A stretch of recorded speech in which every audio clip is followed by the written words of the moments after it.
Yo, bitch, we got extra shit that we put on Spotify. Go subscribe or give us money or whatever the hell you're supposed to do and get to it. Yeah, this is very new to us since we started using Anchor, but you can apparently have it. So if people subscribe to your podcast on Spotify, you can hear exclusive audio clips. So we took a bit to get started this week. Yes, we did. And it's a bunch of unrelated shit, but it's really funny. And yeah, it's just goofy shit. So I haven't turned on subscriptions by the time we're recording this, so I don't know what it's going to look like. We'll find out that adventure as we go along. Yeah, at the very worst, the next time we do a show, we'll have it figured out, and I can tell you how to listen to the stuff from this week's show. But, you know, it's whatever. It wasn't even stuff we referenced on the show. It's just if you want to hear some extra stuff, I'm not even going to set the subscription price to be very high because, you know, I don't know how many of these we're going to do.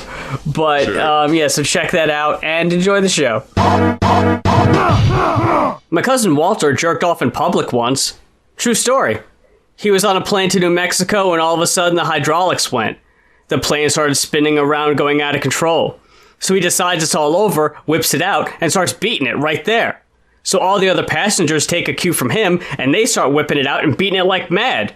So all the passengers are beating off, plummeting to their certain doom, when all of a sudden, the hydraulics kick back in, and the plane rights itself. It lands safely, and everyone puts their pieces or whatever, you know, away and deboard. Nobody mentions the phenomenon to anyone else. Well, did he come or not? Jesus Christ, man! There's just some things you don't talk about on Going Off with Rap Critic and Mues. I was at work, right? And oh my God! What? Wait, is this gonna be related to jacking off? No. We were about to die in this car accident, and we were careening, and then it was like, fuck it, might as well jack off. It was the at-work jerk. No. I've been trying to make it a point every day to listen to new albums. Well, not new albums, but albums I've never listened to before. Right. And I have an example of something I came across, and that's what I wanted to share with you here in a couple minutes. But first, I was reminded how much I really like the Mallrats soundtrack. Mallrats is, a bad movie. It's not good. No. And like, even as someone who loved Kevin Smith movies and came I know, right? Came through it backwards. I started off, I think it was like either Dogma came out and my mom only let me watch some of it. So it kind of started like I gotta see, you know, what's going on. You know what I mean? And it's like, oh, Jane Silent Bob, that's the silly one. So yeah, let me watch that one. And so I kind of, and then of course I watched Clerks. And so I kind of came at it through that. And then Mallrats was the last one. And it was kind of like, well, if I loved everything that happened before, get a load of what's coming on this one. And then it's just like, like, what in the fuck? Like, how is this the second movie? Like, what is happening? How is he this bad in direction where it feels like things take a step back, where he's like fucking, like they'll flub lines and shit and they'll just like keep it in. It's just like, what the fuck? Like, that was clearly incorrect. Or like the staging will be in this way where it feels like they're on a literal stage, where it feels like they have to like cheat to the camera. You know, when you're on stage and you do that sort of thing and you're just like, what is happening right now? This is supposed to be imitating real life, not like I'm clearly watching a stage play. Like, why are you directing like a fucking Tyler Perry movie, dude? Like, there's a part in the movie, and they included it on the soundtrack because they have bits of dialogue. Little snippets, And one of them is the Cousin Walter story, and that's how I was reminded of it. And foolishly, I thought, that would make a good intro for the show. But another clip was their conversation about when they find out that one of them's ex-girlfriend that is seeing Ben Affleck's character from Fashionable Male, and he's an asshole. They have this conversation that is so fast, and like the pace of everyone's line. There's no room to breathe. Like, there's clearly not here listening to each other. Yeah. No. It's so fucking quick. In that minute, I realized, holy fuck, man, like, I knew this movie was bad. Pride or a fashionable male beat a rain check into my stomach. Shannon Hamilton? Know that guy? Yeah, I went out with him after we dated. He tried to screw me some more very uncomfortable ones. What, like the back of a Volkswagen? Sounds like his MO. Can you get up? Am I still glowing? Barely breathing. So was Renee involved in any of this? No, this was an independent act of aggression. He told me that his intentions were to penetrate my ex-girlfriend in the most notorious of body cavities. Sounds just like him. Oh, you better tell Renee. I'll let him do whatever the hell he wants. If she's not smart enough to see him for what he is, then she deserves the discomfort. But not like incompetent, man. Like Clerks had a great soundtrack, too. fucking Batman Forever, I think, right? Because that was the one with the fucking Kiss from a Rose and the Method Man song, and like, it's like, Jesus Christ. I think that's the one. It also has a fucking Damned cover performed by The Offspring. Smash it up. It's good. Anyway, I'm so nostalgic for the Mallrats soundtrack. The fucking Social is a great song. Possibly Weezer's best song, Suzanne, where they just shoehorned in at the end of the movie, where it's like, oh, by the way, Jay and Silent Bob will be back with this orangutan in a different movie. And the orangutan will be named Suzanne, and you're going to forget that. Wow. Yeah, they did end up doing that. That did end up paying off in the movie, the Jay and Silent Bob movie, didn't it? Yeah. That was and Jay and Silent Bob Strike Back was the first one I saw. So then I absolutely had to like follow the breadcrumbs back and watch all the other ones to even get any of the references in that fucking movie. Right. Like, it's one of those things. I remember actually, on the Review a New podcast, when we reviewed those movies, I remember talking about like having that experience of watching the movie just as someone, like as a kid, just watching it, just enjoying the goofiness, and then being like, wait, what the fuck is that a reference to? I don't get that. And it just feels like a random thing they're saying. And then coming back to the reference and then being like, well, that wasn't clever. You just said the thing. Like, you just divorced it from the context and then made it less funny. It would only be funny to someone who does. And, like, it kind of gets you to understand, like, how humor works, you know? And that way, when you kind of hear it backwards, you're like, wait, that's why that joke doesn't work when I just heard it, like, randomly. Because it was like, I didn't know what was supposed to be happening. You're just supposed to be going, he said the thing, you know? Say the line, Bart. You know what I'm saying? Yeah. Like, he was literally engaging in that in his career, like, so early in it. You know, like, now you reminded me of something else, and I'll eventually get back to what I wanted to say, but you reminded me of references and comedy and how things work. So I was on TikTok. There needs to be different layers. It needs to be, you can get it if you understand the original reference, but you can also enjoy it in the new context, right? That's how humor's supposed to work, you know? Like, yeah. So I came across a PSA on TikTok, and it was Bette Midler. And Bette Midler is staring at the camera very, like, she's actually giving it a side glance. She's, like, looking ahead, but her eyes are, like, darted at the camera. And she's like, don't ever throw trash out your car on the highway because I will find you, or something like that. Listen to me. Do not, I repeat, do not ever throw a bottle or can out of your car window onto the highway. If you do, I will follow your car, I will come to your house, and I will tell you to your face, take it back, recycle it, and believe me, I can get very nasty. Holy shit. Remember the episode of The Simpsons when it was the Krusty comeback special, and Bart and Lisa had to hunt down all these celebrities, and they found Bette Midler, and she was on the side of the road picking up litter, and Snake, the convict, drives by in his sports car, and he throws a piece of trash outside, like out the window of his car, and Bette Midler grabs it, like crunches the can, just, like runs full speed after the car after him, like jumps onto the side of the car, throws the trash into his window, and he like spirals out of control and hits something and the car explodes. You just got middled. Yeah, like it's just Snake going, oh no, Bette Midler. Like he's seen the commercial and knows. See, now, when I saw that episode of The Simpsons, and I saw that bit, I just thought it's so absurd that Bette Midler would take littering so personal that she would kill someone for doing it. But now now that I know that bit on the show was a reference to this very specific PSA that aired at the time. Oh, so she did that. I thought you were saying it was like a new TikTok thing. Oh, wow, wait. No. Yeah, that now it almost makes the joke less funny in my head because... It's not random. It's like, yeah. Yeah, I just thought it was something that the writers of The Simpsons created, not a reference to something else. And I don't know if that is like a thing or if that only works in my brain, but that got me thinking when Mystery Science Theater came back on Netflix for its like relaunch, something about the show to me wasn't as funny as the older episodes were. And whenever they would make references to like current day pop culture things, it would kind of come off as like kind of corny. Yeah, like trying to be like, hey, look, we're new, we're hip, you know? Right. But then I think about it and I'm like, well, wait a second. The references on the episodes back then. Oh, right. I get what you're saying. Yeah. Those were references to things at the time too. Yeah. But I didn't know about it because I wasn't like conscious at the time. So I don't know what to say about that. Yeah, it's like, is it just because you just didn't have the experience with it first? It's interesting. Yeah. But yeah, I don't know if anyone is going to resonate with that or if that's relatable to anybody. But you're just going off. You're just going off on your bits. Like, hey, you guys ever notice this Bette Midler?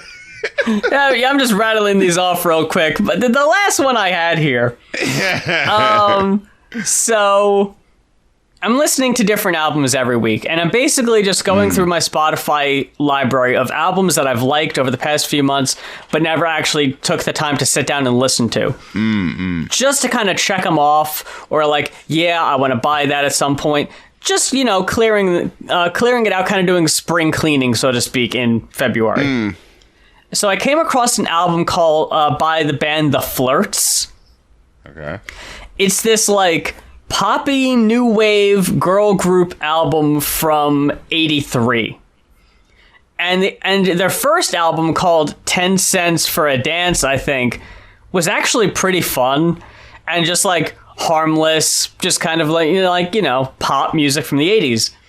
Then I listened to the follow-up called Born to Flirt, and it was not nearly as good. I'll just tell you, there's unfortunately a song on the album called Oriental Boy. Oh, man. And that unfortunately is kind of related with the Lady Gaga album, but we'll get to that. There's a song on that album called Teenage Werewolf, I Was okay? This is the song I need you to hear. Because it's 1983 and it's really bad. They're trying to do like a kind of a rap thing.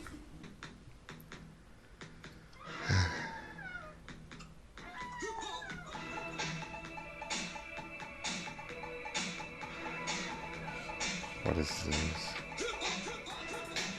Oh my God. God. Oh my. What in the world?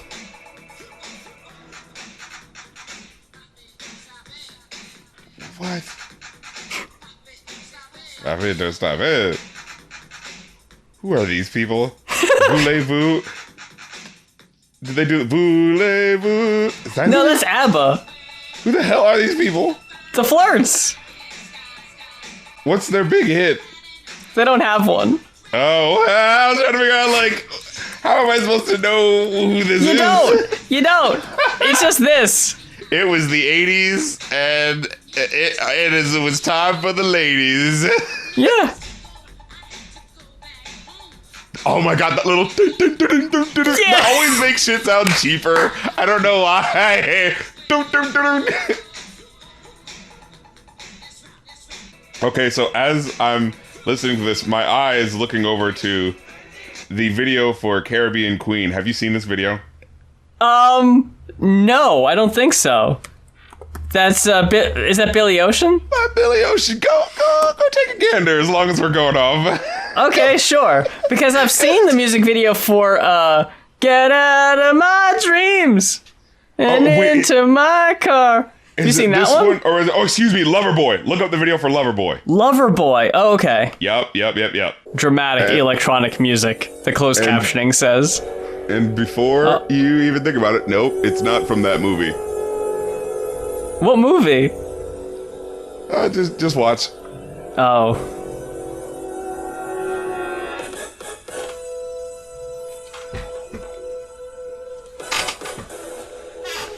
What the fuck? This sounds dope. I'll give it that.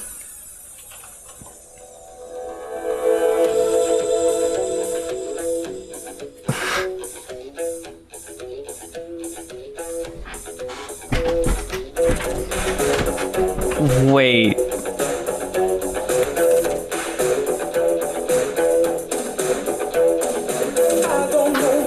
Oh.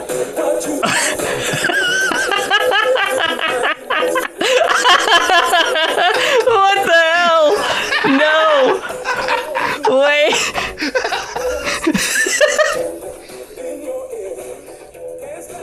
What the fuck?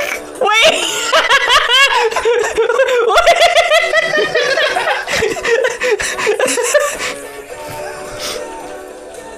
Mues Reacts. There's just someone with like a TV for a head.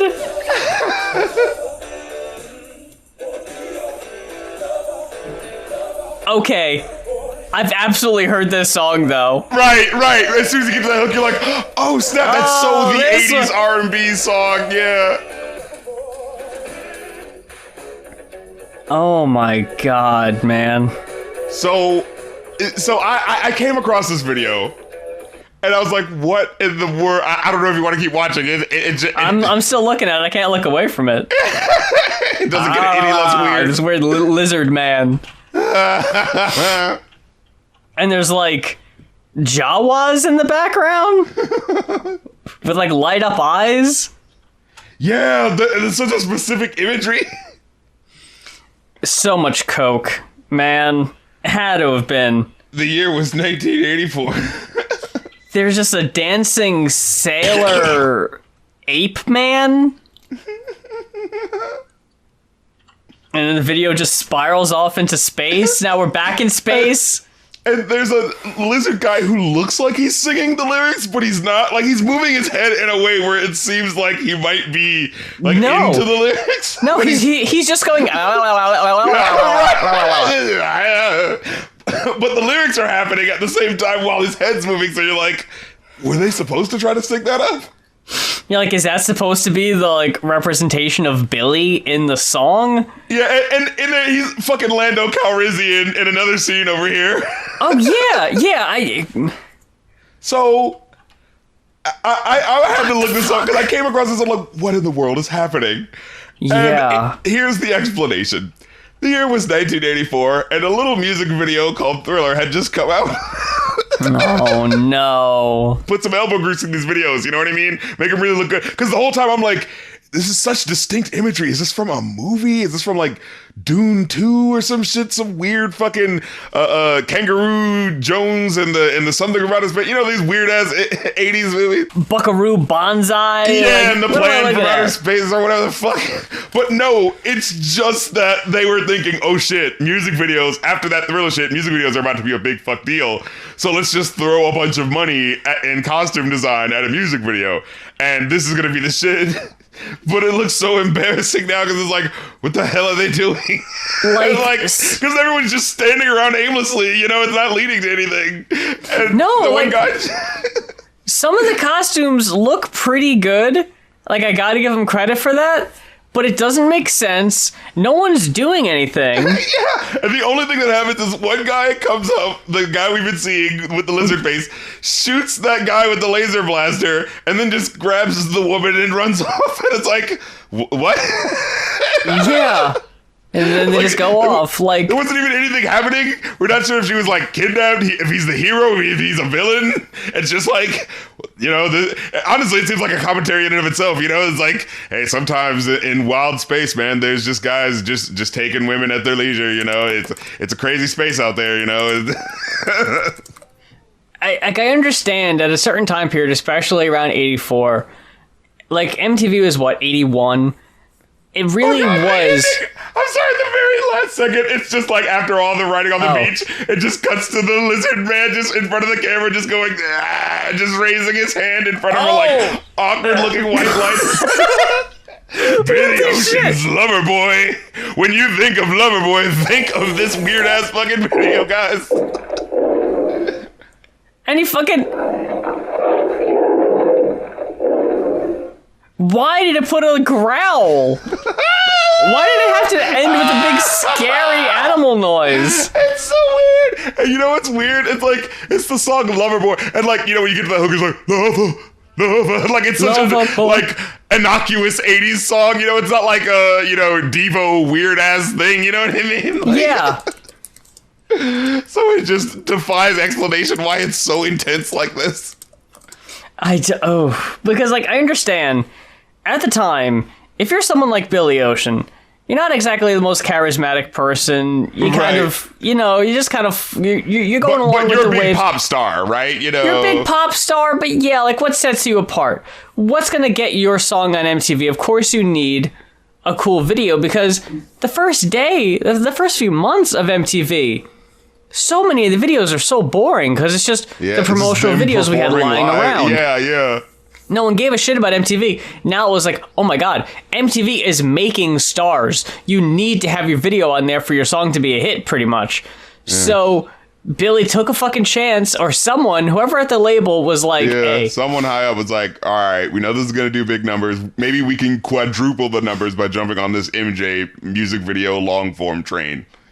God damn, dude, that... I watched so much VH1 Classic back in the day. I am amazed I never saw this one. You didn't come across that one?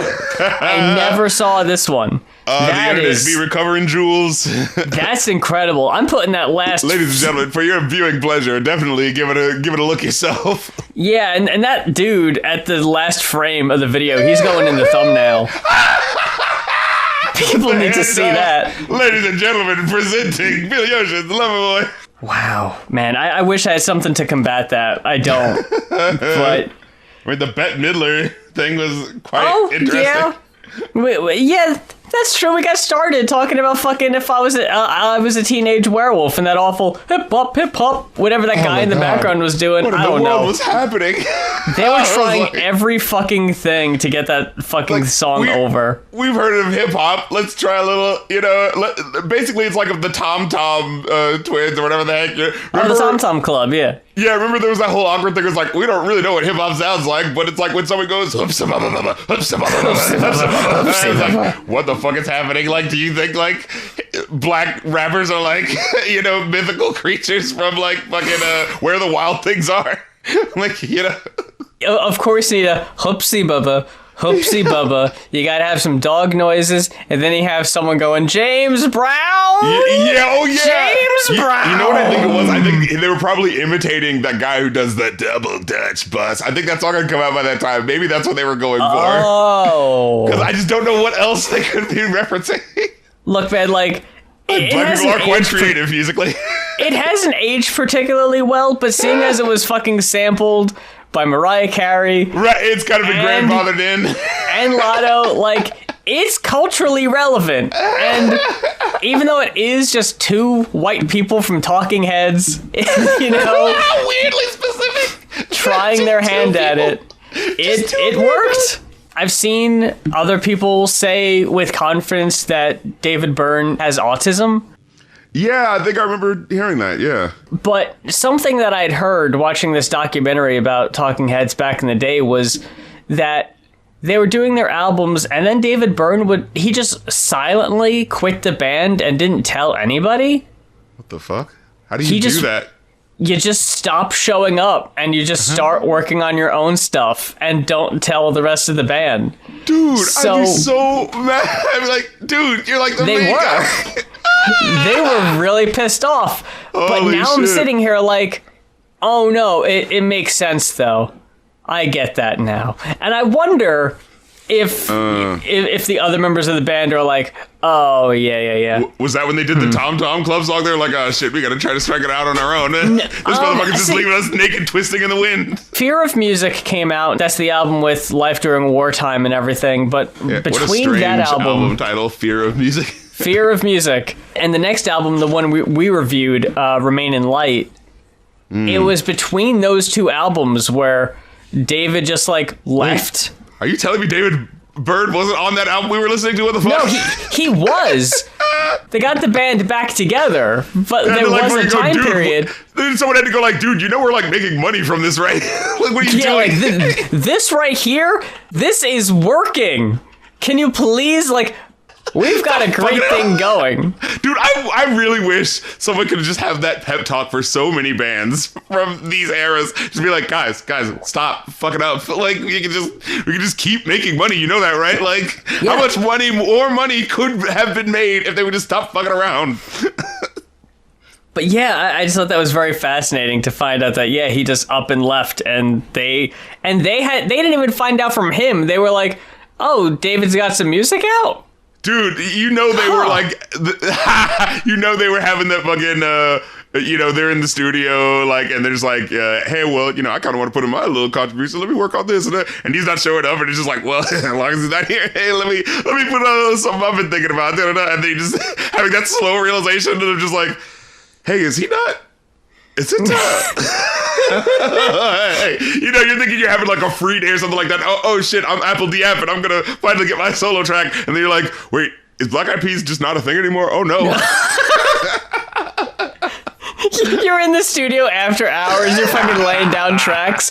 The fucking band manager comes in and has to put the hand on your shoulder. It's over, pal. Oh, no. I didn't have the heart to tell you. I saw you've been really putting in the hours, putting in the man hours, the blood, sweat, and tears. No one's going to hear this, man. This ain't getting released. Yeah, Fergie did. She's putting out her... And, Will.i.am's having... Apple D-App's having the moment where he's just like, oh, no, I guess I heard that song, but I just thought it was like a... not realizing how he's slowly being rolled over. Like, shit. You're not going to be getting any money for a while. I hope you saved up. You're right, at the whims of their fame. We're just like, oh, the slow realization, oh no, I'm not going to be able to pay my car note this month. Yeah, I just bought a house, Will. What are you telling me? Tell me it's not true. Say it ain't so. Fergie, Stacy, what is this? Oh my god. Let's get to the...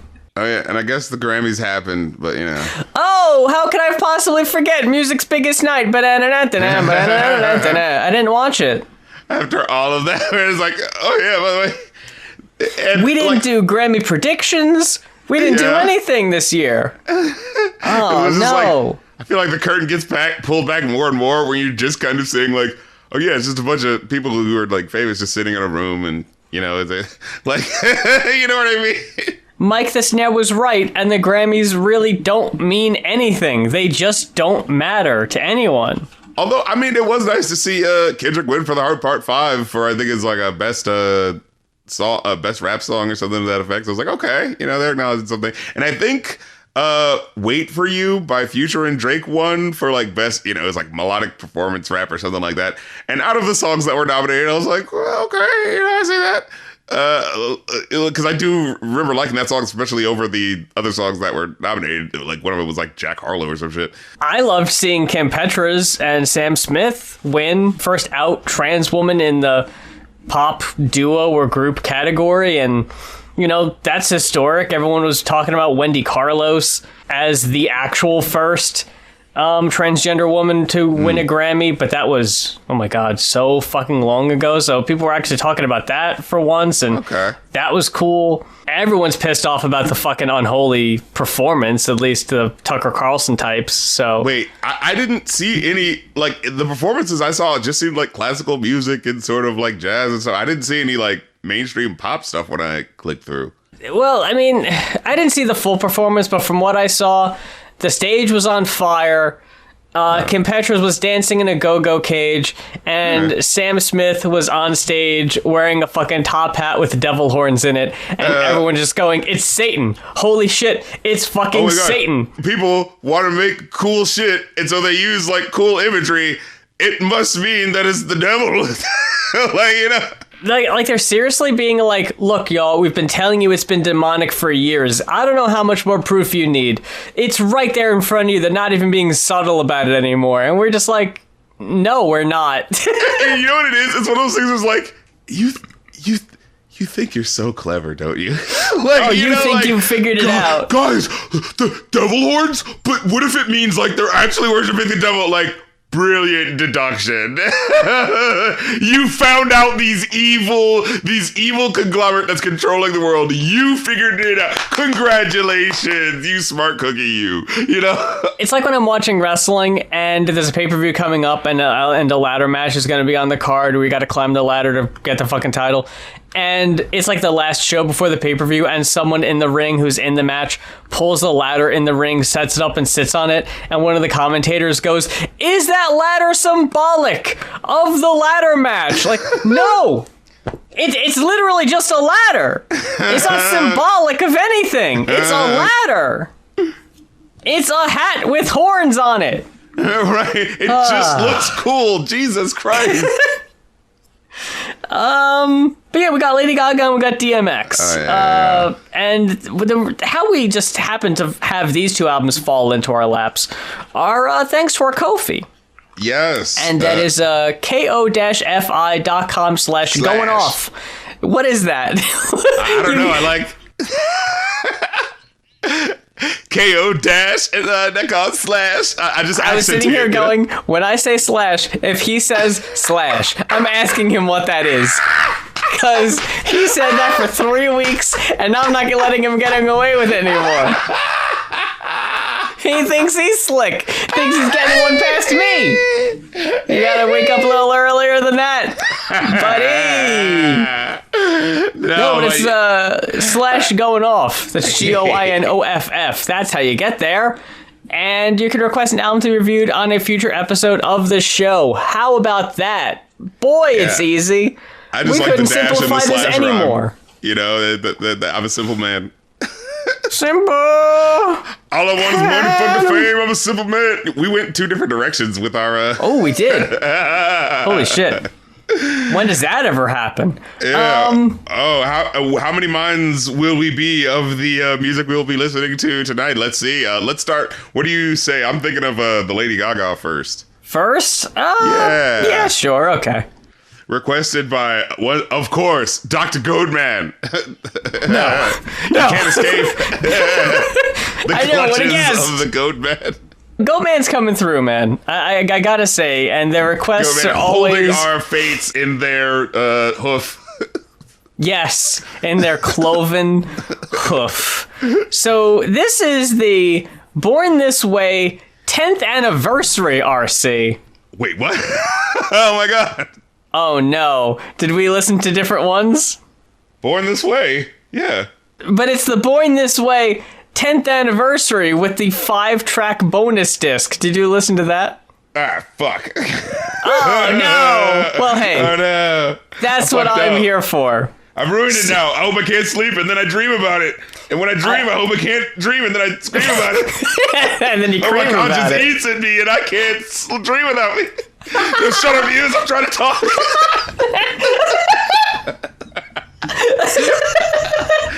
I'm doing a disservice. I'm a disgrace to the rap music reviewing I'm profession. distressed. No, see what we got here. We got the full album, which, you know, I assume we both listened to. Yeah. And the bonus disc is seriously, it's just, wait. I did listen to the bonus DMX songs, if that's any consolation. I tried. I bailed. But anyway. So, because it's the 10th anniversary of the release of the original album, we got 6 tracks that are covers of the songs from the album by popular artists of today, ranging in popularity. We've got Kylie Minogue covering Marry the Night. We've got Judas covered by Big Frida. We got Highway Unicorn, covered by the Highway Women, Brittany Spencer and Madeline Edwards. Is this on Spotify? Because I don't. Yeah.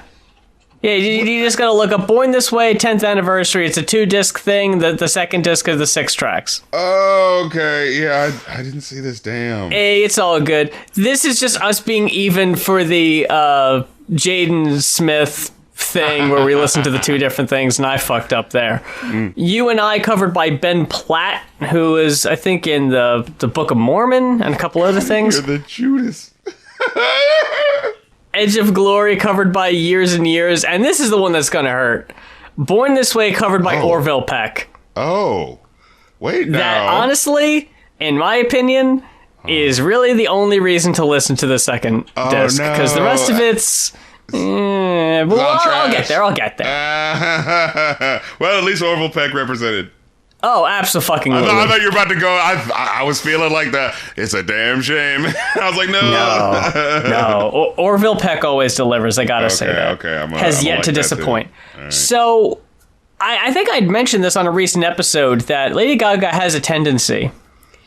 I would say up until Chromatica. I would say Chromatica might be her best overall album. Like, it's solid almost the whole way through, or at least the ratio to like smashes versus passes is better than previous albums. And I'm sitting here thinking, I remember Born This Way being really good, at least half of it. And I went back and I listened to it. You know what? I was right. I remembered correctly. About half this album is really good. Absolutely. And then there's a stretch. Oh. And I took note of this because it's pertinent, okay? Okay. How many streams the songs have on Spotify? Oh, let me look. Marry the Night has 98 million. Okay. Born This Way has 464 million. Oh, that's a smasher. Government Hooker has 55. Judas has 282 million. Americano has 40. Hair has 39. Shiza has 42. Shiza. We'll get to that. Bloody Mary has 220 million. Yeah, jeez. Bad Kids has 16 million. Highway Unicorn has 14 million. Heavy Metal Love has 24 million. And Electric Chapel has 15 million. That stretch between Bad Kids, Highway Unicorn, Heavy Metal Love, and Electric Chapel, you can cut that whole chunk of the album out, and you're not missing anything. I enjoyed Electric Chapel enough for what it's doing. I think it's interesting both of these albums that we're reviewing have like weirdly religious themes. Electric Chapel at least had a good it had that really sick guitar solo. Yeah, and that, you know, church chime bell, you know what I'm saying? I thought that hit just right, you know what I mean? But let's go through it, because there's some discussion to be had. See, this is why I think it might be a main eventer, but we'll see. Oh, okay. Because I imagine we're gonna have differing opinions on here. But yeah, let's start at the top. Let's go all the way back to Marry the Night. So as someone who, like, I always consider myself, like, rooting for Lady Gaga, because, you know, they, like, when someone comes up, like, right around the time of, like, when you turn, like, 17 or 18, that's kind of, like, the music of your time, you know what I mean? So, the music you listen to in high school is gonna stick with you forever. Yeah, and she's the weird girl, and I'm in art school, so it's kind of like, oh, of course you gotta root for this pop star. I mean, who else is there? Oh, Katy Perry? Okay, well, of course, between the two, I'm going for, you know what I mean? If I had to put my money up. And I remember... There's no choice there. Yeah, and as I come to these singles, I remember having that moment of like, oh yeah, and I remember like this feeling that this was also like a smasher of an album, because like I remember really liking the hit singles like Edge of Glory and Born This Way. Like, you know what I'm saying? Those are really big. Like that song fucking means something to people. You know what I mean? Like, undeniable. Yeah. Standing the test of time too. Like still. Even after 10 years, these songs are smashes. And so, like, I feel like I came away from this album enjoying it more than, I think it's the third album that we reviewed from last time, Art Pop.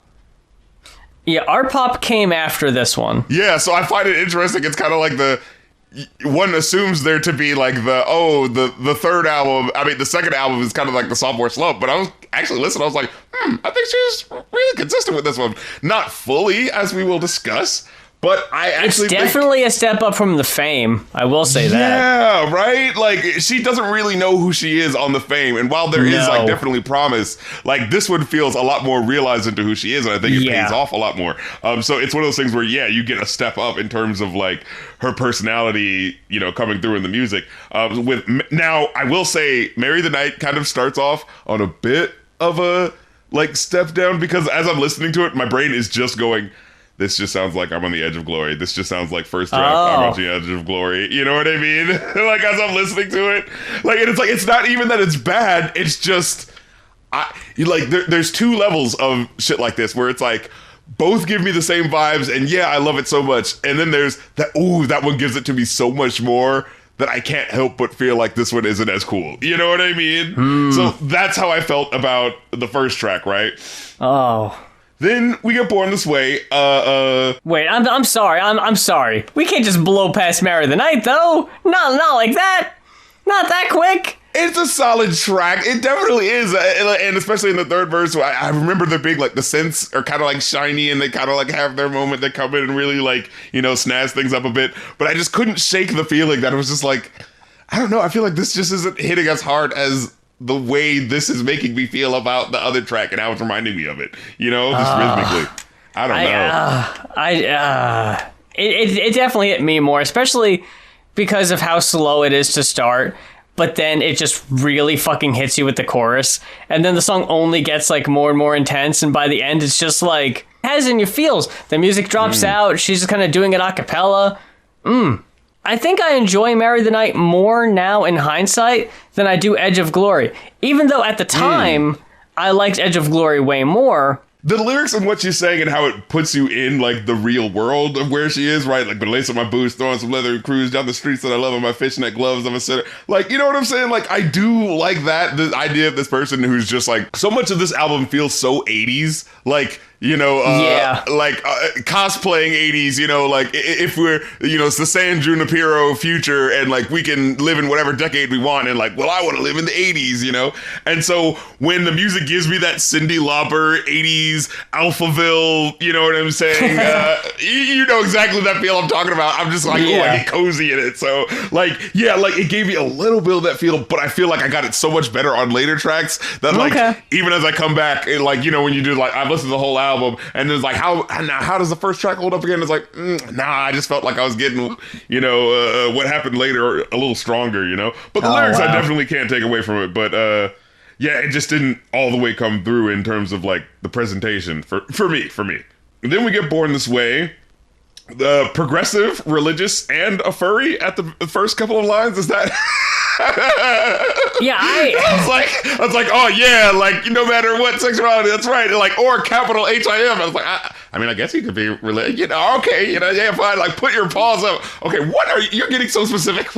Well, the paws are the monsters. I know. Monsters. I know. But I just think it's so funny, just the wording where it's just like, she words things so weirdly particular. And of course, that's, you know, the weirdo, you know what I mean? But it's just so, like, it just makes you think too quickly. We're like, wait, what? how much love are we showing right here? Oh, to all the scalies out there. when we talked about Plastic Beach, and we were talking about the kind of failed world building, and how there seemed like there was something very interesting happening there, but then it kind of fell apart. It never comes to fruition, yeah. That's how I kind of felt about Chromatica also, where it was like, oh my god, there's like this futuristic planet, this neo-futuristic planet, and the music videos kind of give you a little bit of like that imagery, especially the videos for Stupid Love. Like, they're out in the desert and they got these really funky costumes on, and it's really making you think like, wow, we're gonna like spend some time on Chromatica. That's cool. And then you really don't, and it's like, oh, well, okay, that sucks. Then you watch the music video for Born This Way, and it's like Lady Gaga is born, But then there's also this like epic, the alien. Yeah, there's like her, like it's her personality, or like it's her being split into two. That's why in the song, so much of the song they keep saying same DNA. They're talking about these two creatures that share the same DNA. They're like polar opposites, but they're two sides of the same coin. And it's like, wow, that's really cool. And they don't spend any more time on it. I don't remember feeling that way at all. Like that, something like that was happening, you know? Like, it's not like wouldn't that be cool if some of these songs had that feel of like that Stylo song where it's like one verse is happening and then you're kind of hearing something else and maybe it's kind of like contrasting what she's saying or something like that? That would be really cool, you know? Yeah, but it's totally unrelated. And then, like, you look at videos for Edge of Glory and You and I, and they've got nothing to do with it. Like, I don't remember the music video for Judas, but I don't even think the music video for Judas has anything to do with it. It's like, what the fuck happened? I do remember liking that video, though. That was the smasher for me. That was her, you know, Like a Prayer, where it's like, okay, all right, you know, I got to step it up in terms of the, you know, religious spiciness, you know what I mean? Like, Judas is hands down my favorite song on the whole album. Oh, for sure. Okay, yeah, I'm glad we got that. We're of one mind on at least one thing for sure. I fucking love Judas so goddamn much. Judas is such in love with Judas, baby. Jesus is my virtue, but Judas is the demon I cling to. Get the fuck in. This is the shit right here. Come on, man. And it's so like, it's just that blasphemy, just the way you like it. Like, you know what I mean? And it's especially like, it's weird coming right after Government Hooker, which I'm kind of on the fence about Government Hooker. Because Government Hooker's whack. I'm sorry. Like, nothing happens. Care for it at all? Yeah, no, because it's like, the song is called Government Hooker. Don't act like you didn't call it that, and then you do nothing. Look, listen, read my lips. Nothing with it. Like, at one point she says, Marilyn Monroe, pay me money. And I was like, talking about JFK? I don't think that relationship was about money. Like, what? Like, she just does nothing. Like, to me, the song felt like I was like, you can't just peach fuzz on the cheese of America this shit. Where it's just like, I said America. That must mean the song's political. Like, that was a running joke I used to have as a kid, where it's like, whenever I would hear a song, like, what was that song? That Nas song, My President is Black, My Lambo is Blue, where it's just like, political rap, but it's like, he's not saying anything. It's just like, but look, he said My President is Black, so it's like a political song now. It's like, no, but you still have to say something. You can't just say reference to political, here's a word that's political, and then just let that do the heavy lifting for you. You actually have to say something, because most of the verse is just like, as long as I'm your hooker, long as I'm your, and I guess you hear this guy in the background who's like, back up and turn around, hand on the ground. Like, whatever the fuck that's going for. It sounds dope, but yeah, I don't pay attention to it lyrically too much, because there isn't really too much there. I do agree. Yeah, especially sandwiched between Born This Way and Judas, which are probably the two best songs on the whole album. It has a lot to live up to. And it's one of those things where it's just like, if what was happening in the music was like interesting, fun, and or weird and abstract enough to distract you from what's really happening, you wouldn't care. But for me, it's just so not saying anything that I'm left just being like, okay, so why is it called government? Because that's a very specific word. Americano. Okay, so now, let me just say this. I like this song. I do really like this song. Okay. But I do not like this hook. Where it's just like, because I was having this moment where I was like, oh shit, listen to this intro where she's really like, you know, putting you in the mood of where we are. You know, we're going down to Mexico Town or something like that, and you know, say we're gonna get a little heavy Spanish guitar, but with a little techno beat going on. Like, okay, we're mixing genres, doing a little fun in here. All right, well, I'm down with you. I'm down to ride. She's mixing a little Spanish in there, kind of saying some like interesting. It's not just like repeating things like in that one song she did, where it's like, she's got two hands in her pockets in Su Vacío. Like, no, he's actually saying like different phrases that you're like, oh, that actually means something. Oh, I make songs for the revolution. So you're like, oh, okay, so where's this going? What's it gonna do? And then it gets to the hook, and it's like, I don't speak your language. Oh no, I don't speak your Jesus Cristo. And I'm like, oh, what are you doing?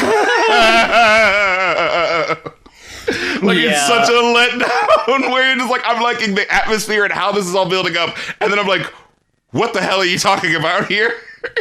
I skip over this one. I'm not a fan of it, honestly. Like, it's not bad, but... It has a cool sound to it. It definitely sounds different from everything else, you know? I like Government Hooker more than I like Americano, though. Yeah. I do gotta say that. Oh, I was just missing out on, I mean, it's a huge song, so we've all talked about it, you know, many times, but I just wanted to point out the perfect balance of corny and clever that is don't be a drag, just be a queen. Like, I think we really need to give that line its due, right? Like... There are some things that are just like, come on, man. I remember it was me and 3 of my friends, and they're all straight dudes, right? Mm. And I was closeted, so, you know, it is what it is. It was 2011, or 2010. We were going to watch the Grammys that night, and Lady Gaga performed Born This Way at the Grammys, and they had never heard the song before. And even then, with these dudes, that part came up, the don't be a drag, just be a queen. One of my friends just stops and goes, yo, did you hear that? like we've all been this whole night shitting on Lady Gaga because none of us knew any better. I was trying way too hard to be edgy, cool, straight guy. You know how it is. And at that moment, you could just tell he was genuinely like, hey, that line was dope, though. Like, hey, wait a minute. That cracked through for a second. I was like, whoa, wait a sec. Yeah, that's dope. And then, what was one of the lyrics where she says, I love my life, I love this record. I love this record. Yeah, I love my life, I love this record. And like, yo, say that shit when you hear this part, bitch. Shout me out, you know, this just dope. But then also the Mi amore vole feye, which translates to, what was it? Oh yeah, love can't exist without trust, or love needs faith. I was like, God damn, that's actually like fucking dope. Like, that's not just, oh, a lyric in a language just for its own sake. That also is just like a, damn, that's just a dope ass like phrase, you know? That actually translates to something. Not like, oh my god, we'll fucking get to that. But wait. I wanted to quote something important this way too, because I remembered we skipped past it and I didn't mean to. This part has always felt weird to me, okay? What? And, well, we were talking about that unfortunate, the Flirts song earlier, so I wanted to mention it here. So first of all, when I heard this song on the radio, I was listening to the radio. I'm pretty sure I told this story on the show before, but I was driving around and I was listening to the radio the day the song premiered on the radio, and they made a huge deal about it. Like, we're going to play Born This Way every hour at the top of the hour because it's, you know, this big new song. We're going to make this a hit. And that was the first time in my life that I personally heard a song on the radio say gay, straight, or bi, lesbian, transgender. I was like, yeah. Whoa. I wrote that note. Holy shit. I actually had that note down because I remember also having that feeling of going like, the specific thought of, wow, how many people are even thinking or talking about trans people like that into the, I mean, now we're in 2023, but I just find it interesting. Like in 2011, it was just like, yeah, no one really talks about No one. No. And it's just in there. It's just in the song, like about 2 minutes in even. Like, it's not even like the main part, you know? Yeah, and it's right after this part, and it just kind of drops down, so all your attention is right there, and she just says it. It's like, whoa. But this is what I want to point out, because this has never sat right with me. Okay. Don't be a drag, just be a queen, whether you're broke or evergreen. Yeah. You're black, white, beige, Chola descent, you're Lebanese, you're Orient. Yeah. And then later, same thing, or Orient made. Yeah, Orient This made. is 2011. It felt like just an awkward, like, just, first of all, just the awkward way it was said. Or Orient made. It's like, huh? It's like, oh, no. But later, when Orville Peck covers it, he changed it. He actually, like, rewrote the part. It goes, what did he say? If I want to make it country, baby, it's okay. I was born this way. From London, Paris, Japan, back to USA. I was born on the road, I was born to be brave. No matter gay, straight, or bi, lesbian, transgender life, I'm on the right track, baby. I was born to survive. No matter black, white, or beige, Asian, or Latinx made. Okay. Okay. All Yeah, right. that's how you Like, do it. That's how you... yeah. It's just so funny to me that you've been invited to record a cover song for the Born This Way 10th anniversary, and there's a part in the awkward performance where you go, well, I have to read... I can't just do that. I have to correct that weird I thing can't she just said say that. in the original. But, I think that's Oh, cool. well, like, I'm not saying that. yeah, I mean, hey, but I think that's cool because honestly, that is what we always do in music. There's always like different versions and stuff and shit. And, Yeah. and I did this version because there was something going on in Malaysia that I wanted to speak up about and da-da-da. Like, you know what I'm saying? That always like, I don't like when, people have that sort of, I feel like the killing of music where you're like, no, it must only be this one way and you can't do it in different, or else you're not honoring the people. It's like, no, it's like the people who made the music the way it was were honoring their people before them by mixing it up and doing something different, like, so fuck that. Now, I will say, the one caveat, or the only thing I have with that, and to Ben Platt's credit on You and I, and he talks about, like, My Lipstick and High Heels or whatever, he leaves all that the same. I thought you were gonna mention Pitbull's Africa. Oh, no, I don't know. Some covers shouldn't happen. Oh, no, I was talking about when someone covers a song, and let's say the original song was by a dude, and then a woman covers it. She has to, like, gender swap the lyrics. Like, what's the song that When You Were Mine by originally by Prince, but then Cyndi Lauper does her version, and I like how she keeps the lyrics that are already kind of gender ambiguous from Prince's version, where you're just like, wait, is he talking about a dude or talking about a chick or talking about two people at it? When, like, an original song is like, You'll Always Be My Girl, and then she has to change it to Guy. It's like, no, fuck that. I hate when people do that. And well, for me, because it's like, it's such a specific part of the lyric where it's just like, it sounds a certain way. Just play a character, Like, It's like, in that one instance, I'm like, you gotta keep that the same. Boo! Here is a Berenstain Bears moment that I had. I could have swore Hair was a single. It does feel like it was, but no. I remember hearing it on the radio, at least once, and now when I see that it was never actually released as a single, I'm like, then what the fuck happened? Because, dude, like, this one, there's songs on here that are forgotten for good reason. Hair is such a strong track. Oh my god. That I hate that it's just kind of fallen by the wayside. And can I say, this is the one where I noted, like, this one also kind of feels like Edge of Glory, but the sound is so into, like, it twists it into such a new thing that I, like, the part of my brain that goes, but I could just listen to that, just goes, nah, but this is good in its own way too. You know what I'm trying to say? I will say, they do have that one thing, that one very synth? Powerful. No, I was gonna say Clarence Clemens' saxophone solo. Okay. So I have to say I was a little disappointed in it. I feel like it didn't rip the way it should have. Something about this song felt a little held back to me, and I don't know what. And I think it's because when we listen to the third album, she is so wacky and all over the place with the Mae West voices and all this weird shit, you know what I'm saying? So when she's just doing what feels like, here's a scratch take and let me just sing it normally so I can do it, something about this felt a little held back a little bit. It felt like competent, but vocally it just felt like personality-wise for what the lyrics were. It felt like something...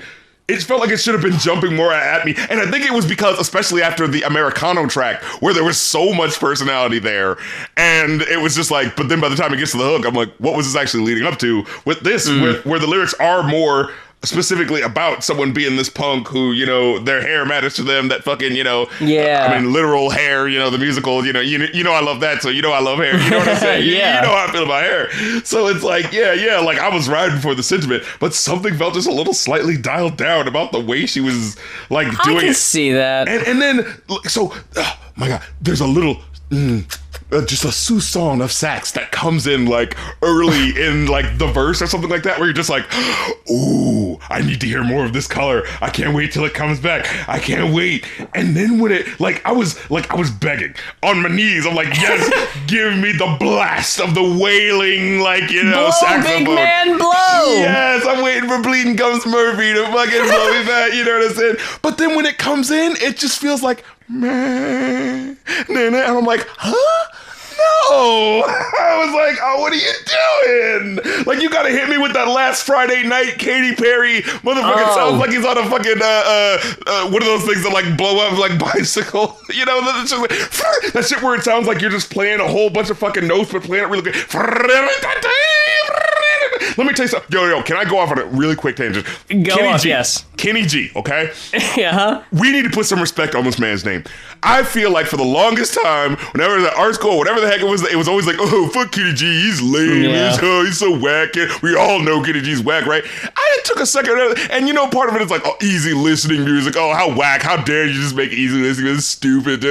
But then I took some time to really listen to his music, and I was like, this motherfucker is musically really dope and really smooth with how he fucking makes his shit. And when you listen to the musicality, we're putting some respect on Kenny G's goddamn name right now. When you listen to how many fleeting notes are in the shit, but the way it still sounds smooth, it's like a fucking Snickers bar of sound in this bitch. Whenever you listen to, I think it's, what's the name of that song? The Songbird. Really go back and listen. That shit sounds really fucking dope. And I think he was just getting shit on because, he's using 80s instrumentation and not just doing traditional sound like all the real jazz musicians are gonna do. Let's shit on him and say he's not real. But when I listened to some of the shit, I decided to have a moment to be like, fuck it, let me listen to some of his shit. And it's like, dude, this shit some of it's nice. Some of it sounds kind of corny, it's like, oh, is that, yeah, cheesy on that side. But other times it's like, this sounds really proficiently well done and just updated to the 80s sound. So going back to this, when I heard this and I was like, more sax, oh my god, yes.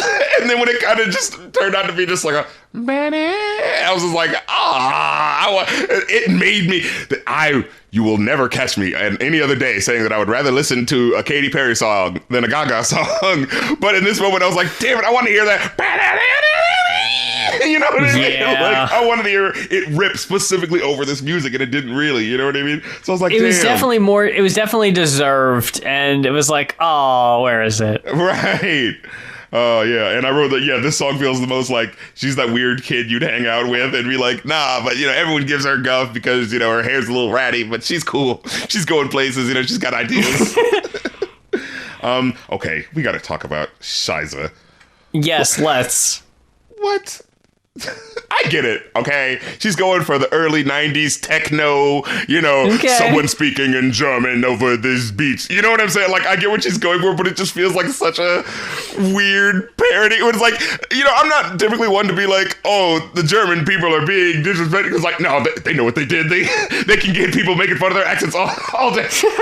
Okay, but even I was like,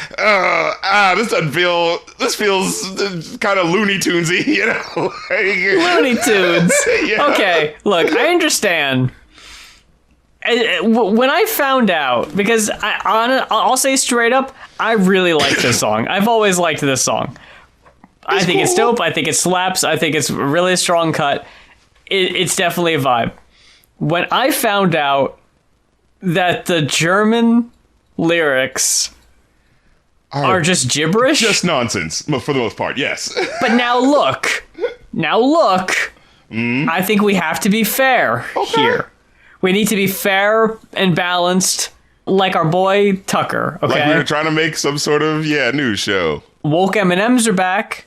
When Björk, rather, did a song on the debut album we listened to. Oh, right, sure. And we found out that there was gibberish lyrics. We let that shit fly. And I don't think it's fair if now all of a sudden we look at Lady Gaga doing the exact same thing and call it cheap or something, because I think it's the same thing. Allow me to amend, because I think context matters, right? Okay. Because with that song, she's talking about human behavior, this idea, and then it's dipping into this idea of vocables, and there's an interesting elements at play happening here.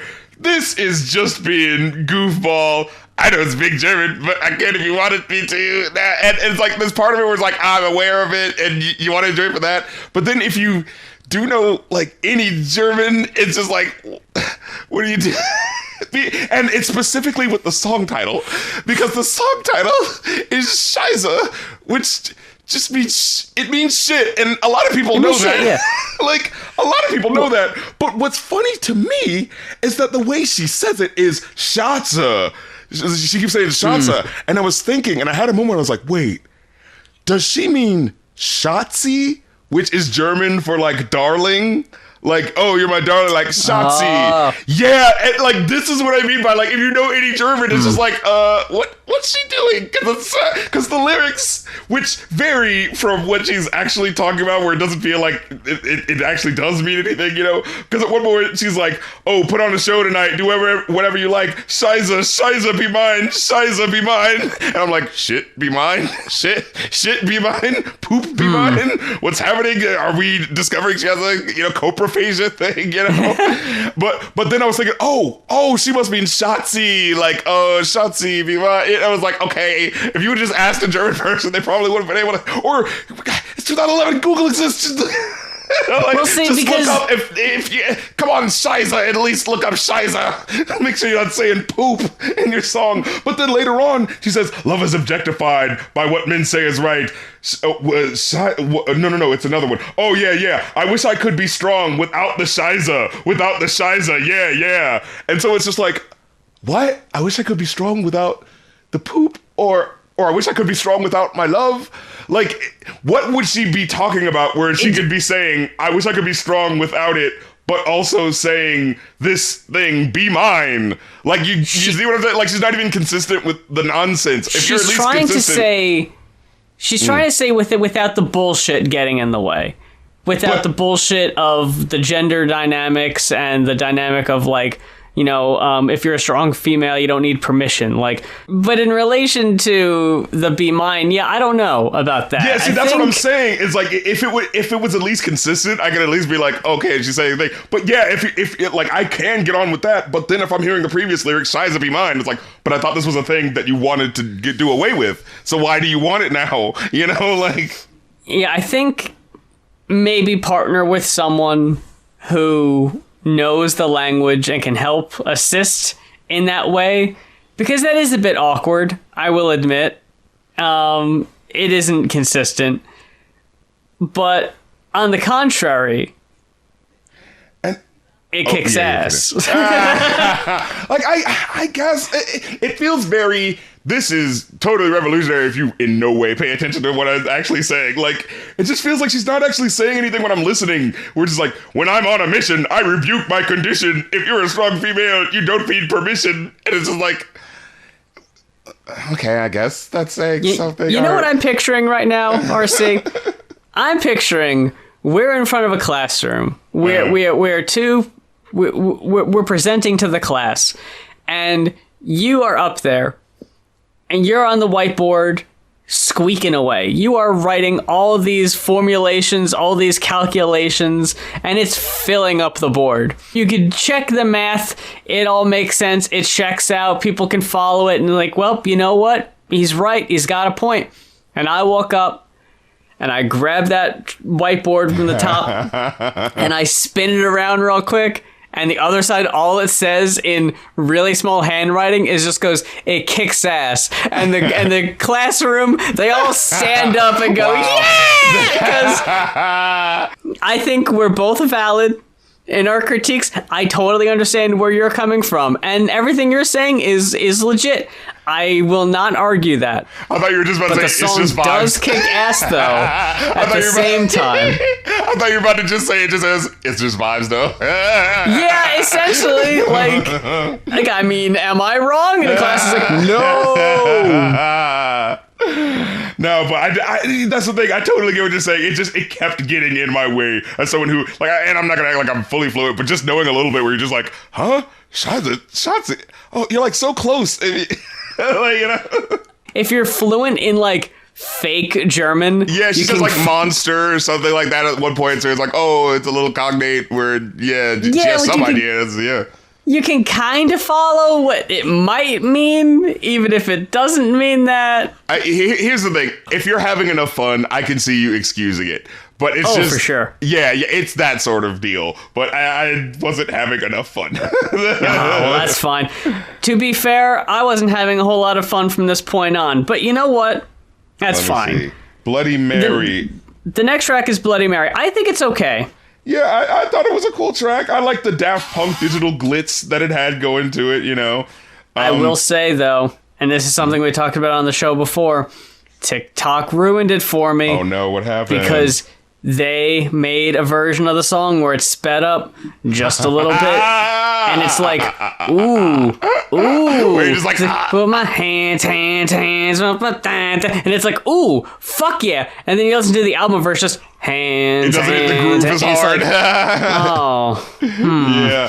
Like, it's good, but I've seen how good it can be, you know? Now, and I do want to say for this one, this is her, like, continuing the very obvious, like, religious imagery, like, you know, throwing it in the prudes' faces, you know what I'm saying?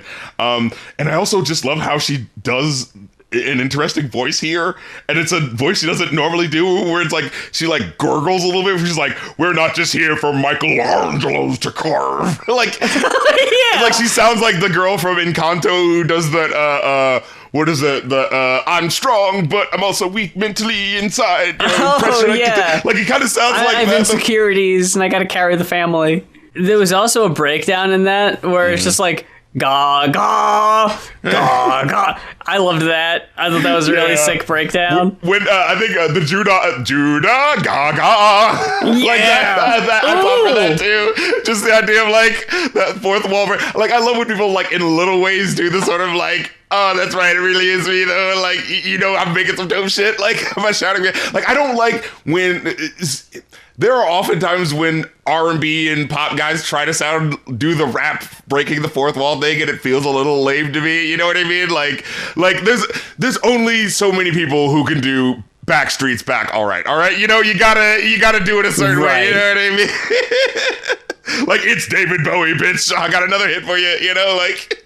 You know, I also, while we're giving shouts out to random parts in Judas, I gotta put some respect, and I gotta give a shout out, a very special thanks to, there's an instrumental break, and then it breaks for a second, and there's just a voice. It's like a digital affected Gaga voice, but just a second goes, ew. Yeah, what was that about? I love the ew. I don't know what it's in relation to. Because I was like, wait, what? Did something gross happen? It's just a really quick ew, and it's so funny, and I always pop for it. Just ew. What is it doing there? And just, sorry, to give some more flowers to the Judas joint. Like, because in this one, she also does the verses that I think, you know, also happens in other verses where it's like, I'm kind of rapping, but maybe not really saying anything important, but it kind of fits the theme of this song. You know, like, it really just, your mileage may vary on how well she is able to give you enough imagery where it fits, you know? Because in this one, it totally hits. Like, in the most biblical sense, I am beyond repentance, fame hooker prostitute, you know, which vomits in her mind, you know? But in the cultural sense, I just speak in future tense, Judas kiss me if offense. Or, although there's that one lyric, or wear ear condom next time, which is like, what? Wear ear condom? Like, what? That's just silly. But let me see what's next. Bad Kids. I like the message of this one, but it feels a little hokey, especially at the beginning. It feels like an early 90s cartoonist version of the Bad Kids, you know, with the guy with a kid with Paul Phoenix hair and a wallet chain, you know, like, yeah, they might think we're bad, but we don't care, you know, like. Yeah. So yeah, I get it, but I enjoyed it enough. I thought it was fun, you know, in terms of like, I can see being the kid who will look back out on this in 10 years and see it as cringe, but at the time being like, oh, but that meant something to me, you know, like, it's that sort of thing. It gave me that feel, you know. I like the message too. This is easily the worst song on the album, though. And I can't even be too mad. No, man, I gotta quote this, because this shit is just bad. These lyrics are just really bad. I'm a bitch. I'm a loser, baby. Maybe I should quit. I'm a jerk. Wish I had the money, but I can't find work. I'm a brat. I'm a selfish punk. I really should be smacked. What? My parents tried till they got divorced because I ruined their lives. Like, even if this is true, but it's delivered with such bad lyrics that I'm just like, I get that. I'm a twit. I'm a twit, RC. Degenerate, young rebel, and I'm proud of it. I'm a nerd. I chew gum and smoke in your face. I'm absurd. This is so bad. It is very much like mid-2000s Juno character, like, I'm a loser, using all the words. I can't get over someone unironically saying I'm a twit. It's just like, this feels so fucking phoned in. It's I couldn't trying hard to believe be it. like, fellow kids, I'm still down, yeah. And then what is it? Oh yeah, I'm a bad kid. I'm disastrous. Give me your money or I'll hold my breath. I'm a bad kid. I will survive. One of the bad kids don't know wrong from right. But just give me money or I'll hold my breath like a petulant child and it passes out. It's just like it's going too much over into the snotty kid where it's just like, okay, no one would actually be like this. And then if there was a person like this, you wouldn't like them. Like, yeah. Then, what the fuck was Highway next? Unicorn, which I think was honestly the worst, specifically because I did like that little drum part with the live drums kind of kicking for like 10 seconds, and it never really like builds. It just kind of goes like, oh, there's that little thing. Well, anyway, and it's like, no, like, first of all, it annoyed me with the run with her to run with her to run with her to, and it was just like, what? Dude, just start the song. What is happening right now? But then I thought it started out pretty strong, in my opinion. Actually, it got my attention right out the bat, and I liked the chorus, and I thought the beat was strong. But honestly, my only critique was that the verses were kind of forgettable. Like, especially after Bad Kids, I was like, this is a step up from that at the very least. But then Heavy Metal Love is a step back down. It's just sex club BDSM, music, just kind of like, it's just for the playlist, like. I thought this one was especially phoned in, and I was actually just like bored listening to this one. Oh, you weren't feeling it at all. I know, I don't like Heavy Metal Love, and I don't like the lyric, I want your whiskey mouth all over my blonde South. That sucks. It feels like try hard, like, you know what I'm saying? Madonna, provocative lyric, yeah. Ooh, no, I cringed at that. Electric Chapel. Was she trying to make Holy Fool a thing? Like, because she keeps saying it. I'm like, I don't think that's catching on. What's that? She keeps saying Holy Fool. Because in Judas, she's like, I'm just a holy fool. And it fits there. But then she says it again here. And I'm like, okay, that sounds like you're trying to make fetch happen. Yeah, there are some lyrical things that are repeated throughout the album, like they're supposed to be thematic, and I didn't pick up on it especially. It took me entirely too long to realize that she wasn't saying horny fool in Judas, because I was pretty certain she was. That would have been great. I'm still not entirely convinced. I'm going to need a sit down with Lady Gaga one-on-one, and I need to hear it from her specifically, because I don't buy it from Genius. And going to Electric Travel, though, I do, like, I was saying, like, I like how, like, weirdly religious this album is. I like the epic Spawn on a church steeple, Todd McFarlane music that's going on, in the background. But I was just thinking, like, I was having this moment of, like, wait a minute. And then I just look at the album cover, and it's like, why is it just motorcycle human hybrid? Like, what does that have to do with these album covers, man? I really do like how absurd the album cover is. I don't get it. It's like, oh, Gaga, you so crazy. Like, it's funny. Like, this is absolutely much more of, like, what art pop was. Like, I didn't get this vibe from Born This Way. I'm a bike. Right. Like, yeah, remember when she has, like, the sort of, like, wearing the hair black and slicked back with the white shirt and da-da-da. But on the song where that's kind of, like, the picture, it's not like she sings with, like, an affected, worker guy voice or anything like that. She sings, like, normally, so it's kind of like, what was she going for? Like, It's not exactly Uptown Girl, you know what I mean? Yeah, no, that character, I think that was the You and I music video, right? Yeah. I don't know if that character has a name or not, but I'll never forget, and I just saw it posted on TikTok a few days ago, and it was just as good as I remembered it. She was on stage in that character, and Britney Spears was on stage. And Lady Gaga just kind of gives her a look, and almost kind of like non-verbally flirts with Britney. And Britney just kind of gives her this look of like, I genuinely don't know how to feel about this. And it's so amazing. Yeah, because I think did Britney like just not know who it was? Because I she can imagine. Not have. Like, she does look very That'd different. be really funny if she didn't. It was just like, is the help backstage trying to hit on me? Like, you know. That was the same show, and I'll never forget this either, where she's doing You and I and Brian May of Queen, who is on the album a couple times with guitar solos. Oh. He busts out on stage, and the camera cuts to the audience where just about everybody is just kind of sitting there like still, but Dave Grohl of the Foo Fighters is standing up pointing at the stage like, oh my fucking god, you guys, it's Brian May of Queen. Can y'all fucking believe this? I'm losing my mind. Why is nobody else reacting to this? He's marking out like crazy, like, bless him. He was really fucking excited to see Brian May, and nobody else gave a shit. Nobody else knew who the fuck it was.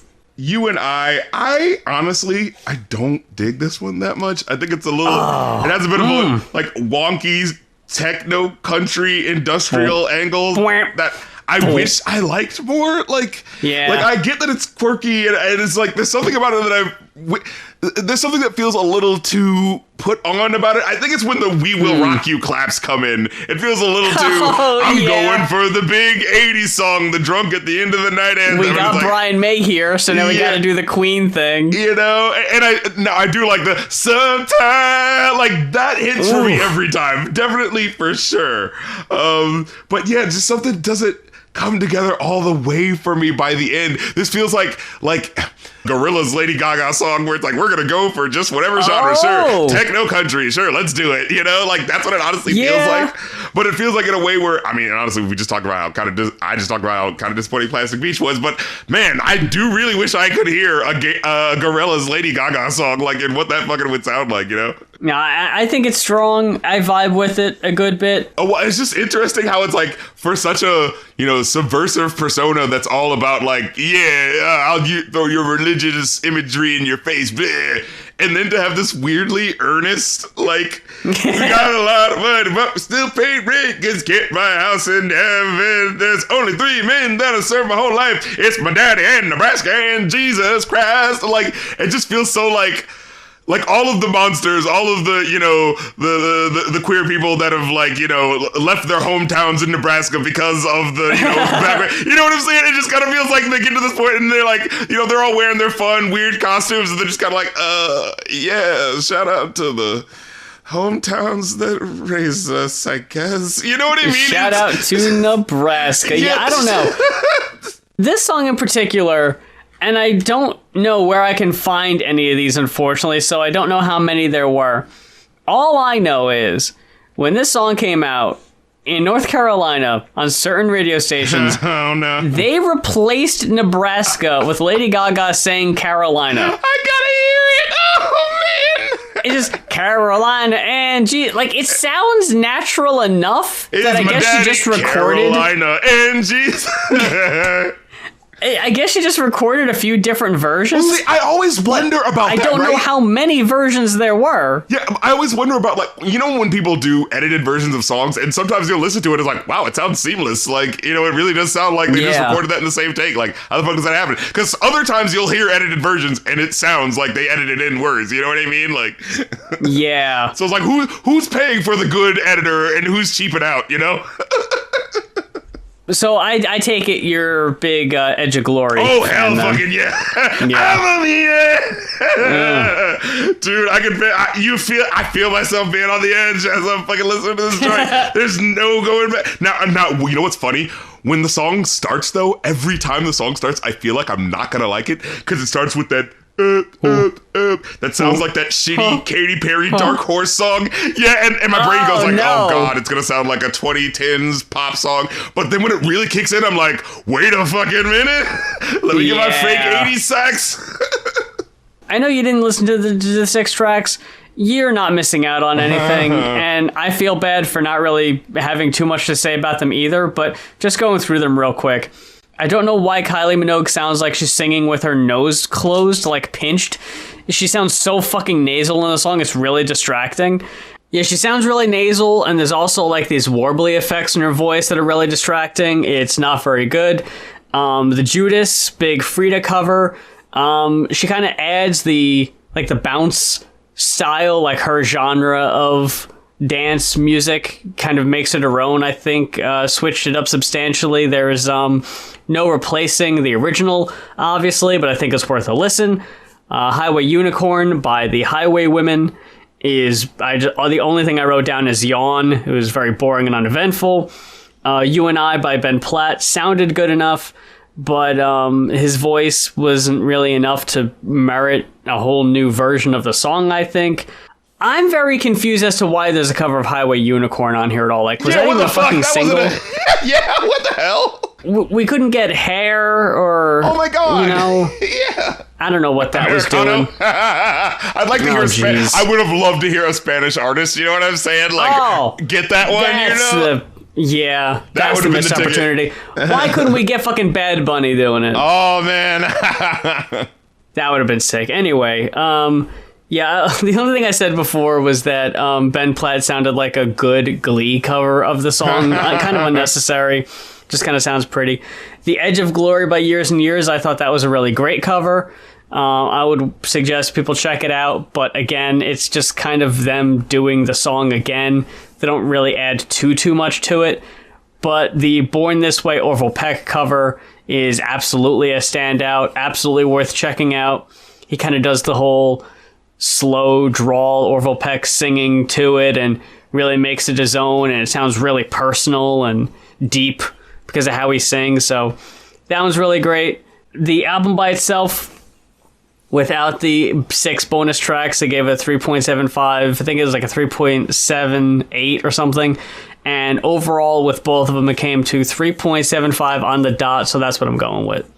I give it a 3.5 out of 5. It definitely has a lot of bangers, but just enough blemishes where it's noticeable, and you're like, I can't just skip 1 or 2 tracks. It's like, yeah.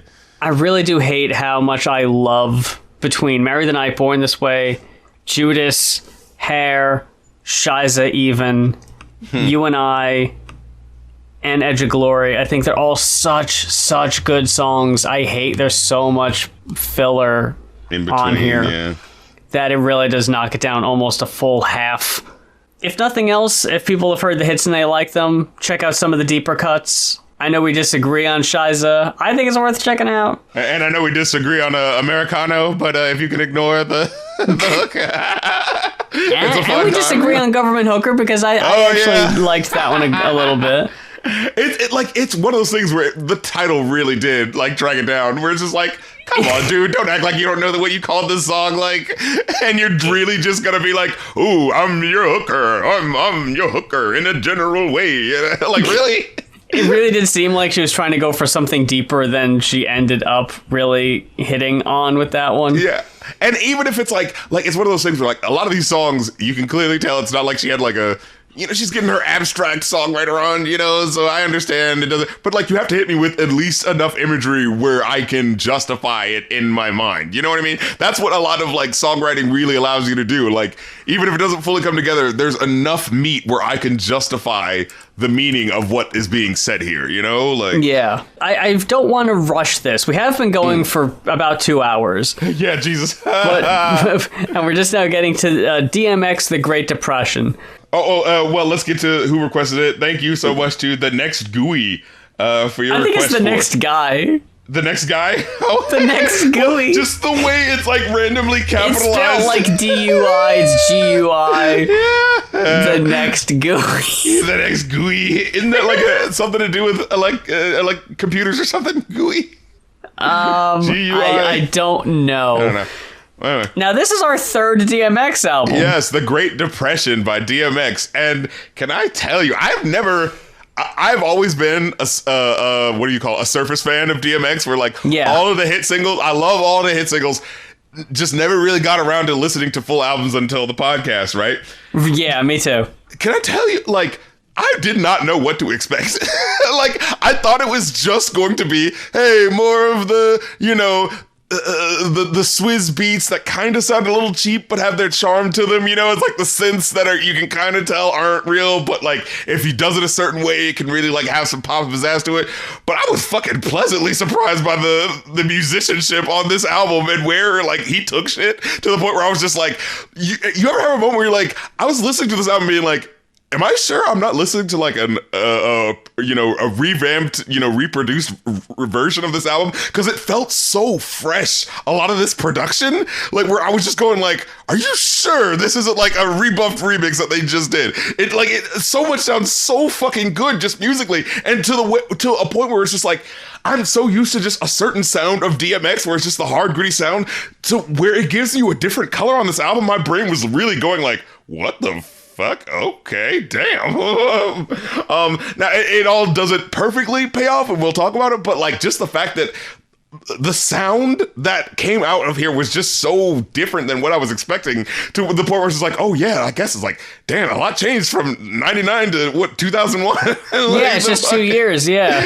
Yeah, because there was such a singular, I feel, sound on the last album that we listened to, and things just sound so like a step above in terms of like the musicality of what's happening from track to track. You know what I mean? Yeah. But yeah, how did you feel going into it? I honestly forgot what I felt about the other DMX albums, because I think there's kind of a grab bag of like, you're here for the personality, and there is that DMX sound that you kind of expect. That sounds gritty, like a gruff preacher, but also a dog, but also a yeah. Yeah, you definitely got you got that. I never heard people talk about this album before. I've never heard anyone talk about the Great Depression. Yeah. So I went to Wikipedia before I listened to it. And the reviews are not great. What? The reviews are like all 2 stars, a couple 3 stars. People didn't really fuck with this one. I think I remember hearing about that. Yeah, because the way this album looks, I remember it being like associated with like, oh, Great Depression, yeah, it's fucking depressing. What we're hearing. But when I listened to this, I was like, I didn't get that feeling. So maybe we're getting justice for DMX on this one, because at least on my end, goddammit. Yeah, I think it's just going to be your end. Oh, no. Looking at the songs, I will say this, because I think we've already gotten off on the wrong foot. But I'll shout out the songs that I thought were the best on the album first. Okay. The songs that got the highest ratings for me were all on the... Let me double check. Yeah, it's all the second half, actually. The second half's a lot better than the first half. When I'm Nothing, I liked I Miss You. Oh, man. I liked I'm a Bang, even. You Could Be Blind. And Next Out the Kettle, one of the bonus tracks. I thought those were the best on the album. Worst on the album? Hands down, Bloodline Anthem.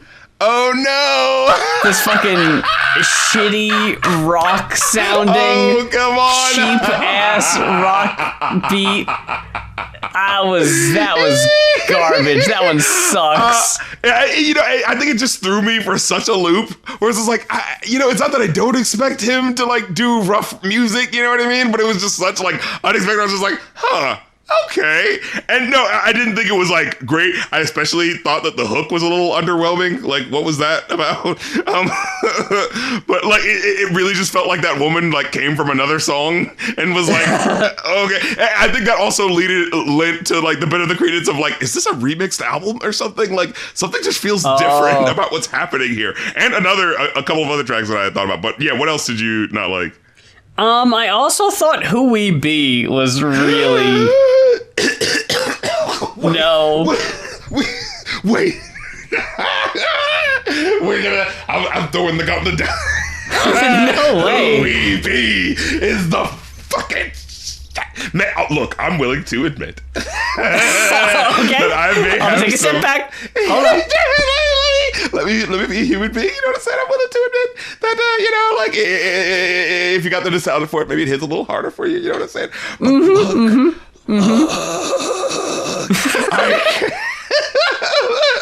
But Was this your favorite song on the album? Yes. No. When that shit comes on, the fucking... Dun, dun, dun, where it sounds like it's almost a mistake, like it came in too early. And Look, it was like, I actually did make note of the clunky start. But no, I really liked the beat. I will say that. What I hated about it was this flow. This simple flow. The bullshit, the drama, the guns, the armor, the city, the farmer, the babies, the mama, the projects, the drugs, the city, the children, the thugs, the tears, the hugs, the loves, the slugs. I hated that. I hated it. Simple, but it like I think there's just enough variation for me where it doesn't just feel like if it was just listing things. No, I think it was like if it was just listing things, I think I would get tired of it. But like Was it has no, because it has parts where it like builds up to things where he actually like starts saying sentences and shit. Like where like said sentences. Thank goodness, finally. Because there's a part where he says the fighting, the stabbing, the pulling, the grabbing, the riot squad with the captain. Nobody knows what happened. Like I like how where it feels like you're like a camera that's like shifting like randomly over to this angle or that angle, and you're not really fully getting what's happening. You know what I mean? Like I enjoy it for how that feels sometimes. You know, where like I think there's something about that just like hits in this way where it feels like the camera's like, you know, you see in a music. What was that music video for Be Humble? You know, where it's like the camera's over here and then it shifts like over here. Like that's what it feels like. It's like the this, the that. You know, and I think it's specifically in the second verse where it feels like it really is.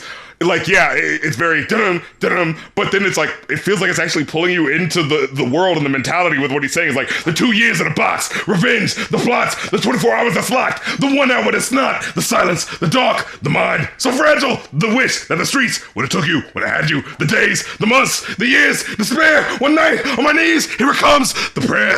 Like, there's something about the build up and like, the roller coaster of the emotion of what that is that really fucking hits for me. And then, man, what is the other line? My mother, my father, I love him, I hate him.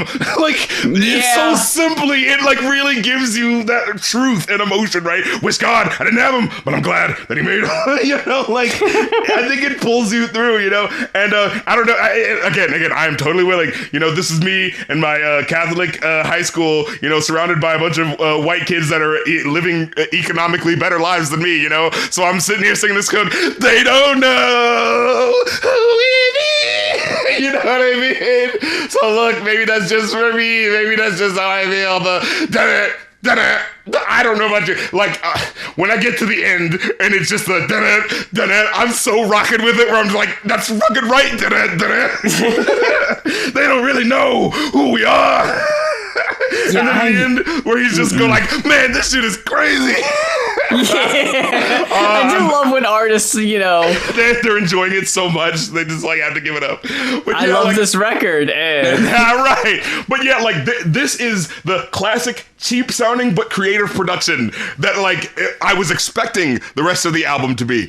And I don't know, like I still really think it pops for me with how he like, you know, builds it. And like it does feel like it feels deceptively simple for me, where it feels like it could just be that simple. But then when I listen to it, it's like, no, he's actually like talking about it and leading up and building up to shit. And you know what I'm saying? Especially in that second verse.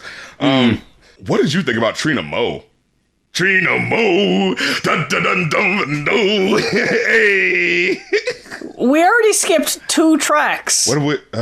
Who We skipped the spoken word intro. So yeah, and School right. Street. Oh, it's because we started because I was going so hard in the paint for Who We Be. But yeah, no, I will definitely admit, School Street. Like, what is this track? Like, this feels like it should have been at the end, where it's just like, here's a verse of me just shouting out all the people that are my friends. Here's Black Ron and Black Dave and Black Ian and Black Jonathan. It's like, oh my god. Yeah. First off, as an intro track, I thought sometimes was very powerful. Oh yeah, captivating. Yeah. Absolutely. I liked that a lot. And but I will say, like, the way it ends, where it's like, sometimes the sun shines around the clock, but sometimes it's dark and hell is hot. And I was like, oh shit, am I listening to the right album? It's a glitch. Oh shit. Like, don't do that, DMX. Yeah, it's a little, if you know, you know. No, I thought that was great.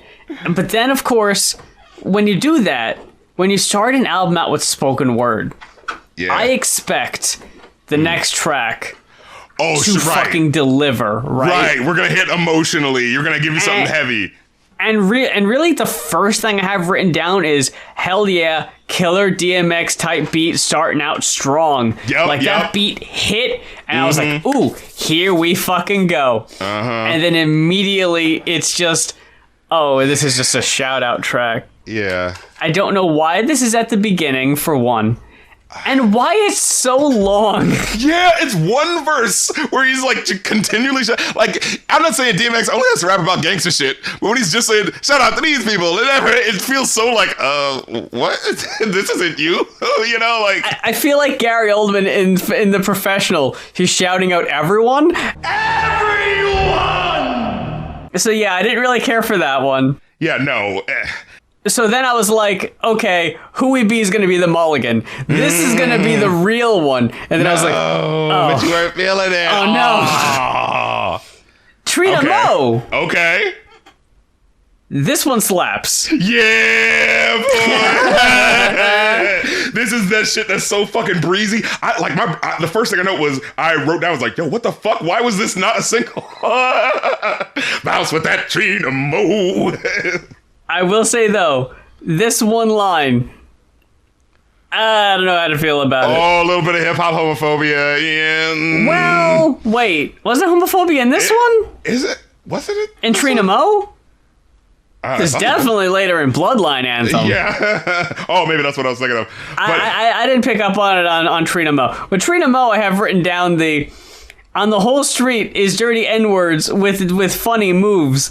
Leaving your house with bloody boots. We cruddy dudes. Cruddy dudes. You gotta rhyme bloody with something. Cruddy.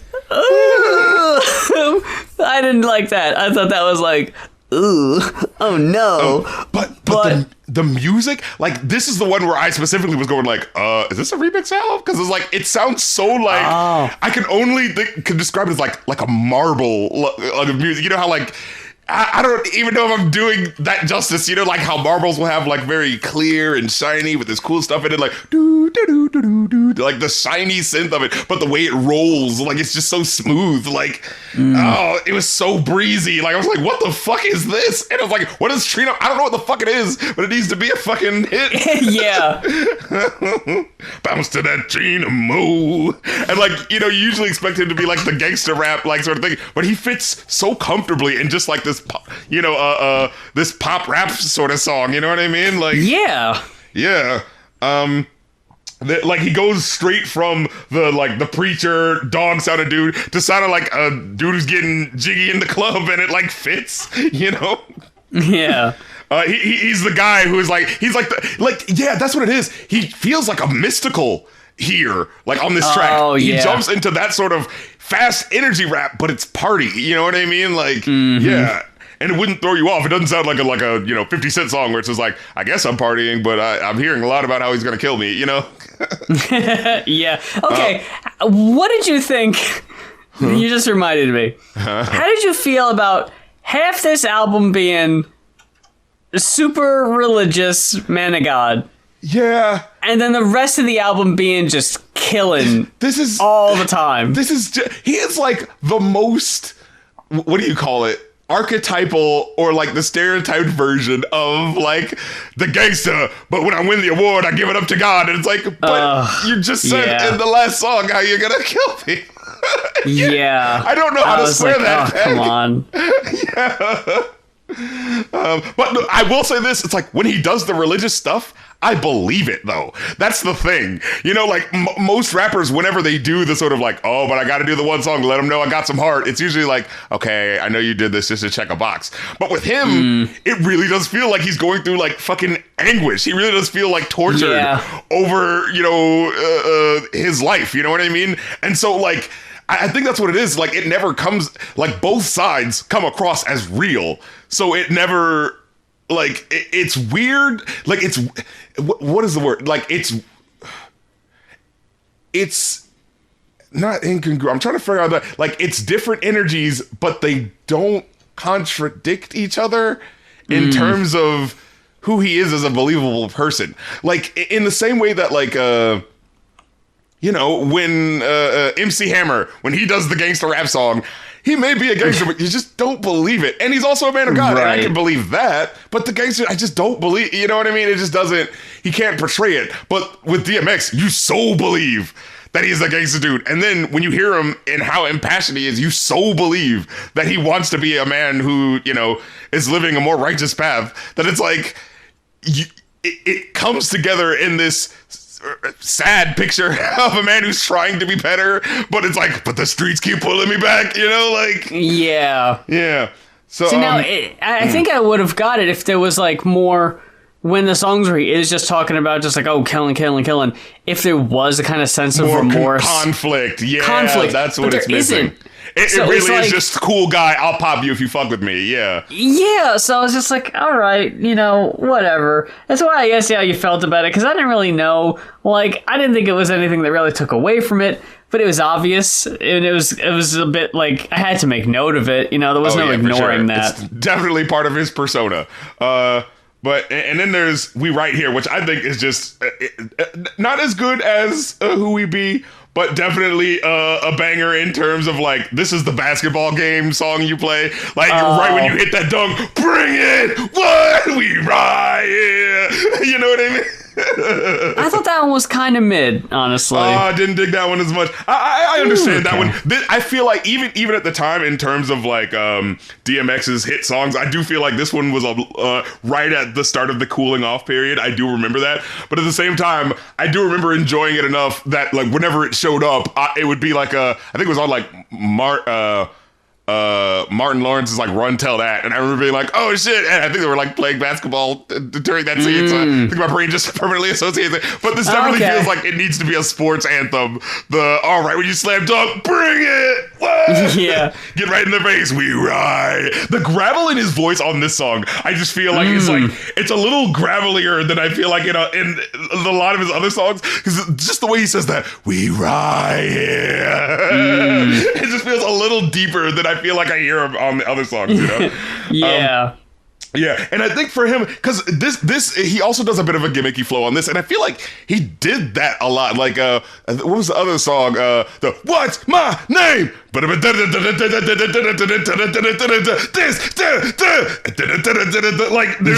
there's a defined rhythm that he's doing that you can hear and catch on to. So this is like, you know, oh my God, those can't be the last words of your man. Damn, your man was so hard.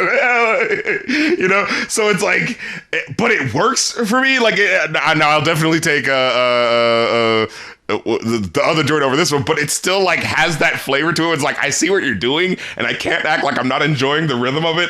You know? You know, what the fuck? I think he's like, he's the master of the sing-song, like, hearable rhythm verse, you know. I don't know how to describe what this is, but Tech Nine does it a lot, where it's like very specifically going for I'm not just rapping the verse, I'm doing a specific, like, I planned a specific flow and I'm fitting the rhymes to that specific flow, and the flow is the most important aspect of it, you know. So I like that one. Bloodline Anthem, I get what you're saying. It's a little underbaked. It's a little like I get the feeling there's like, oh, could we not have gotten System of a Down? Like, are you guys just using the studio musicians? You know, like, yeah. Are you seriously just using whatever 2001's version of GarageBand was? No, I hear it, but this is where the hook was a little underwhelming and the homophobia, but the F word is a bit like, oh yeah, I'm surprised we got this far in before we got hit with that. I'm surprised that they were straight out. It's like, but let me see. And then Shorty was the bomb. This is like a story track where like. Again, DMX, you think he's just like the hardcore gangsta 50 Cent persona, but then he'll have times where he's like talking really fast and really slick, and everyone's like, oh yeah, nah, that was look, that head was the bomb, bro. And like just talking in certain ways where you're just kind of like, holy shit, I didn't expect him to have this impish persona, you know? But this song, I was very skeptical about. But ended up liking more than I thought I was going to. Really? This one, like, it's one of those, I feel like this is one of his, because there's also the, what kind of games being played? How's it going now? You know, like, this is kind of that level of like, oh, it's a song about a lady, and maybe, you know, it's the tales of, you know, what I had to deal with this chick versus that chick. But I feel like I like that one more. That one had more heart to it, you know, where... Which one was that? How's it going down? What kinds of games are being played? How's it going down? If it's real for the deal, then I got to know now. Okay, yeah. My memory's fuzzy. I think I remember that one, though. And now the hook is a little silly where it's just like, Shorty what? Shorty wanted to give me the bud. Brother trying to give me your neck. Yeah, okay. I remember not liking that. What was in the story of that song, though, like, I kind of don't like the hook as much, but when you get to the end of the story where it's kind of like about him going like, hey, we kind of had a thing, but I was willing to let it go because she's got kids and I don't want to mess up that. And it's like a really human sort of like, oh, wow, that's kind of like a human way to end it. But with this one, it really didn't do that. You know, it kind of like felt like it was building up to something. And then the way it ends is just kind of like, oh, I thought she was going to have an abortion, but she kind of didn't. But you kind of don't really, it doesn't really make it clear what did happen, you know, like... Yeah, I don't remember how this song ended. Like, this I is just what remember I was like, hey, we fucked, and she's like, oh no, might be pregnant, and I was like, oh no. And Who then knows like, what happened, though? Yeah, but he goes like, oh, but 4 months go by and she looks like she's still pregnant, but I thought she did something about it, but... And it's like, well, did she... What is happening? But you're still having sex with her. It's like...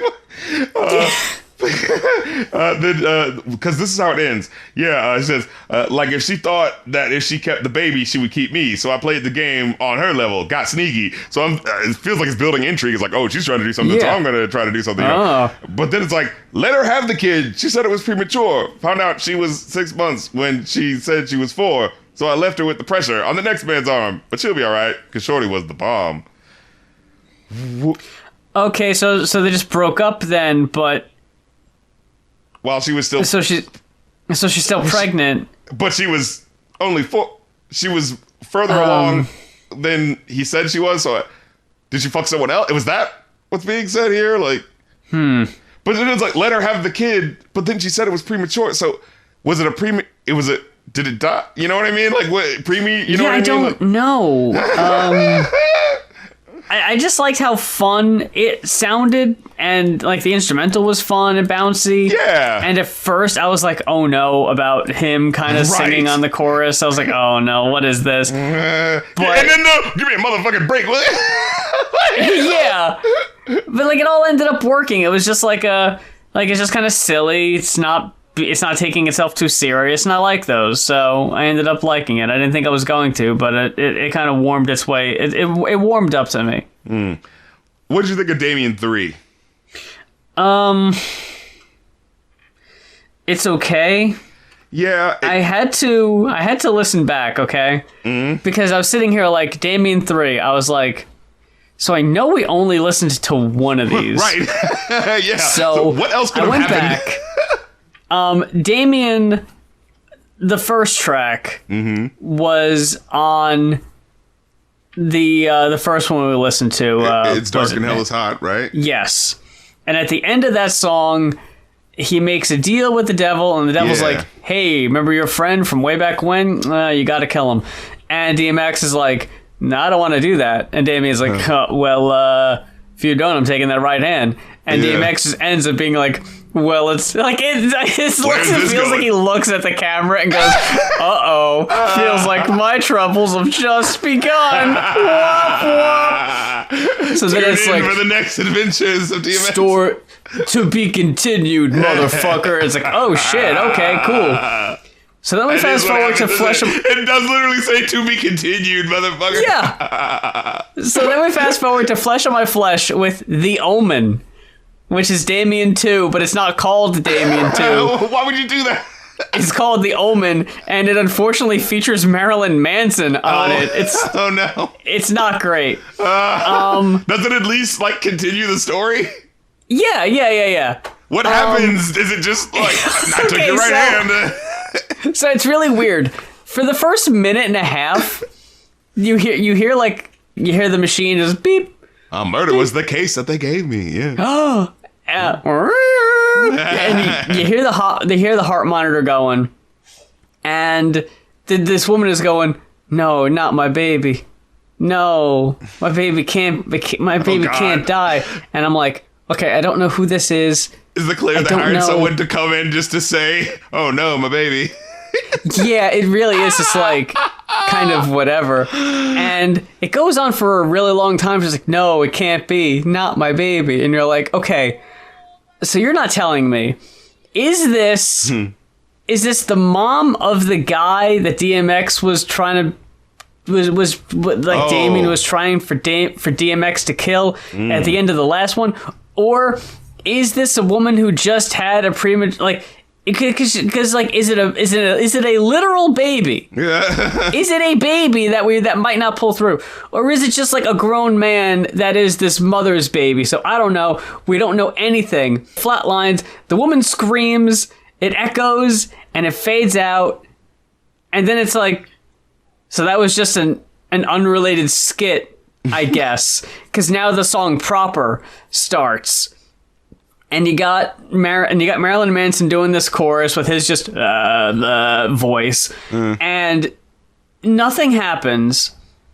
And DMX just starts praying for redemption, and the whole time, Damien's like, "Hey, don't you do that?"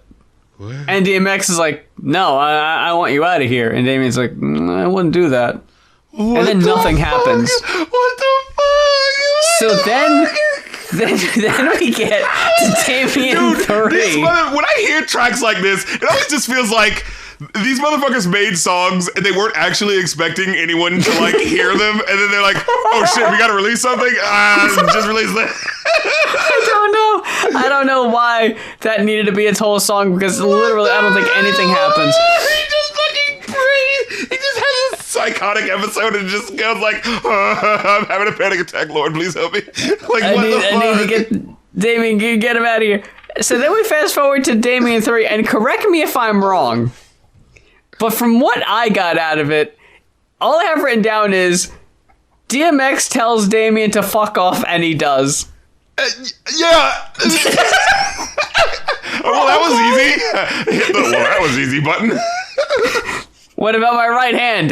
Whatever, fuck it. You can keep it, I guess.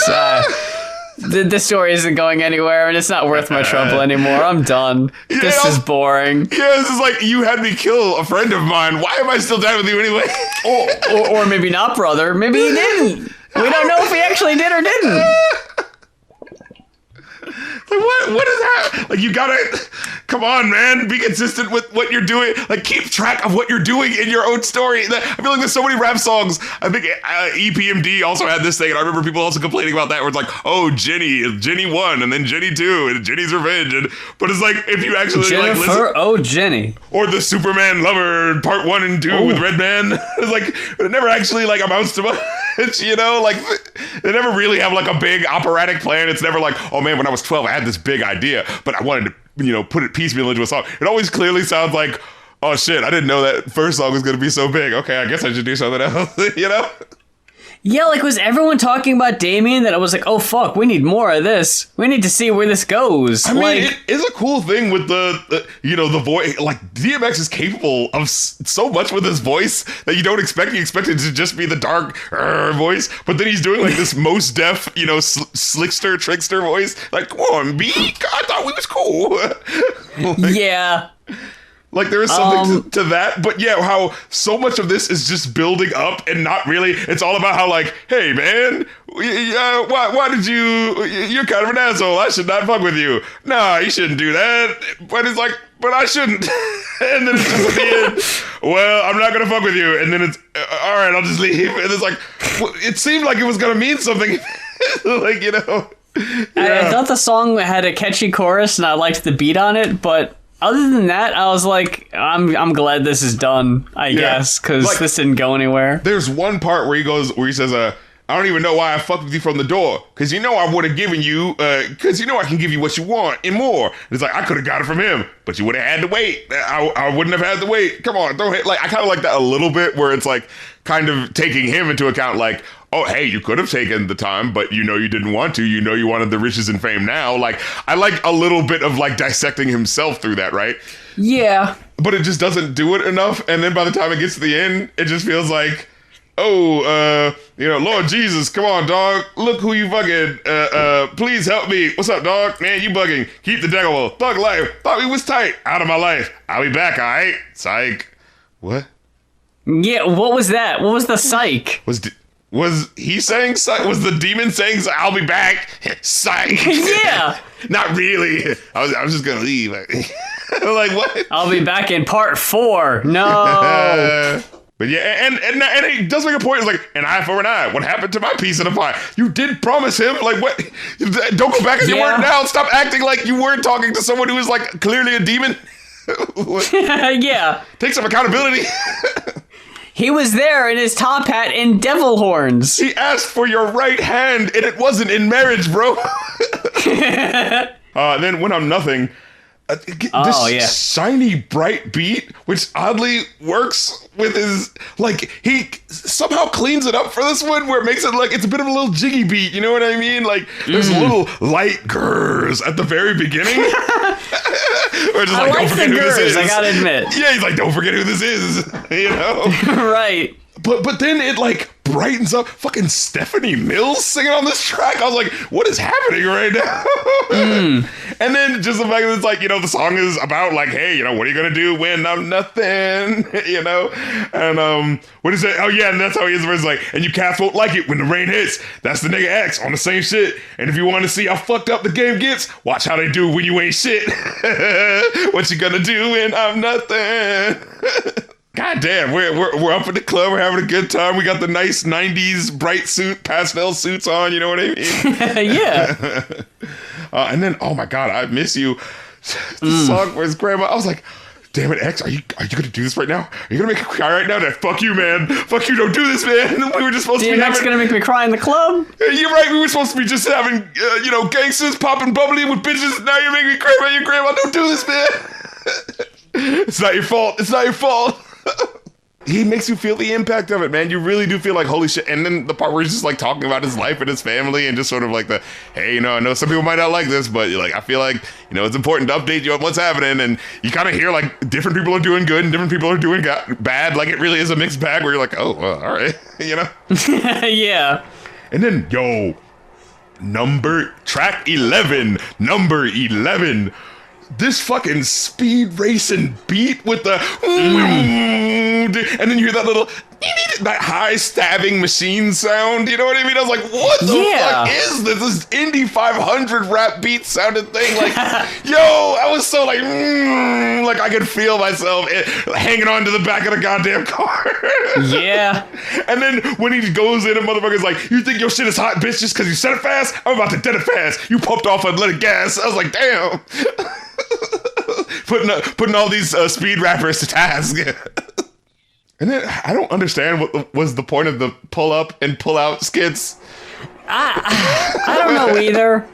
Like, I didn't need them. I mean, they're super fucking short. I just don't know what the point of it. Like, you could have seriously just had these at the beginning and end of I'm a Bang because of how short they were, and it wouldn't have mattered. Just put, like, have this be the intro and outro. Like, doesn't that feel right? We're just like, oh, we're about to go in. Here's the album.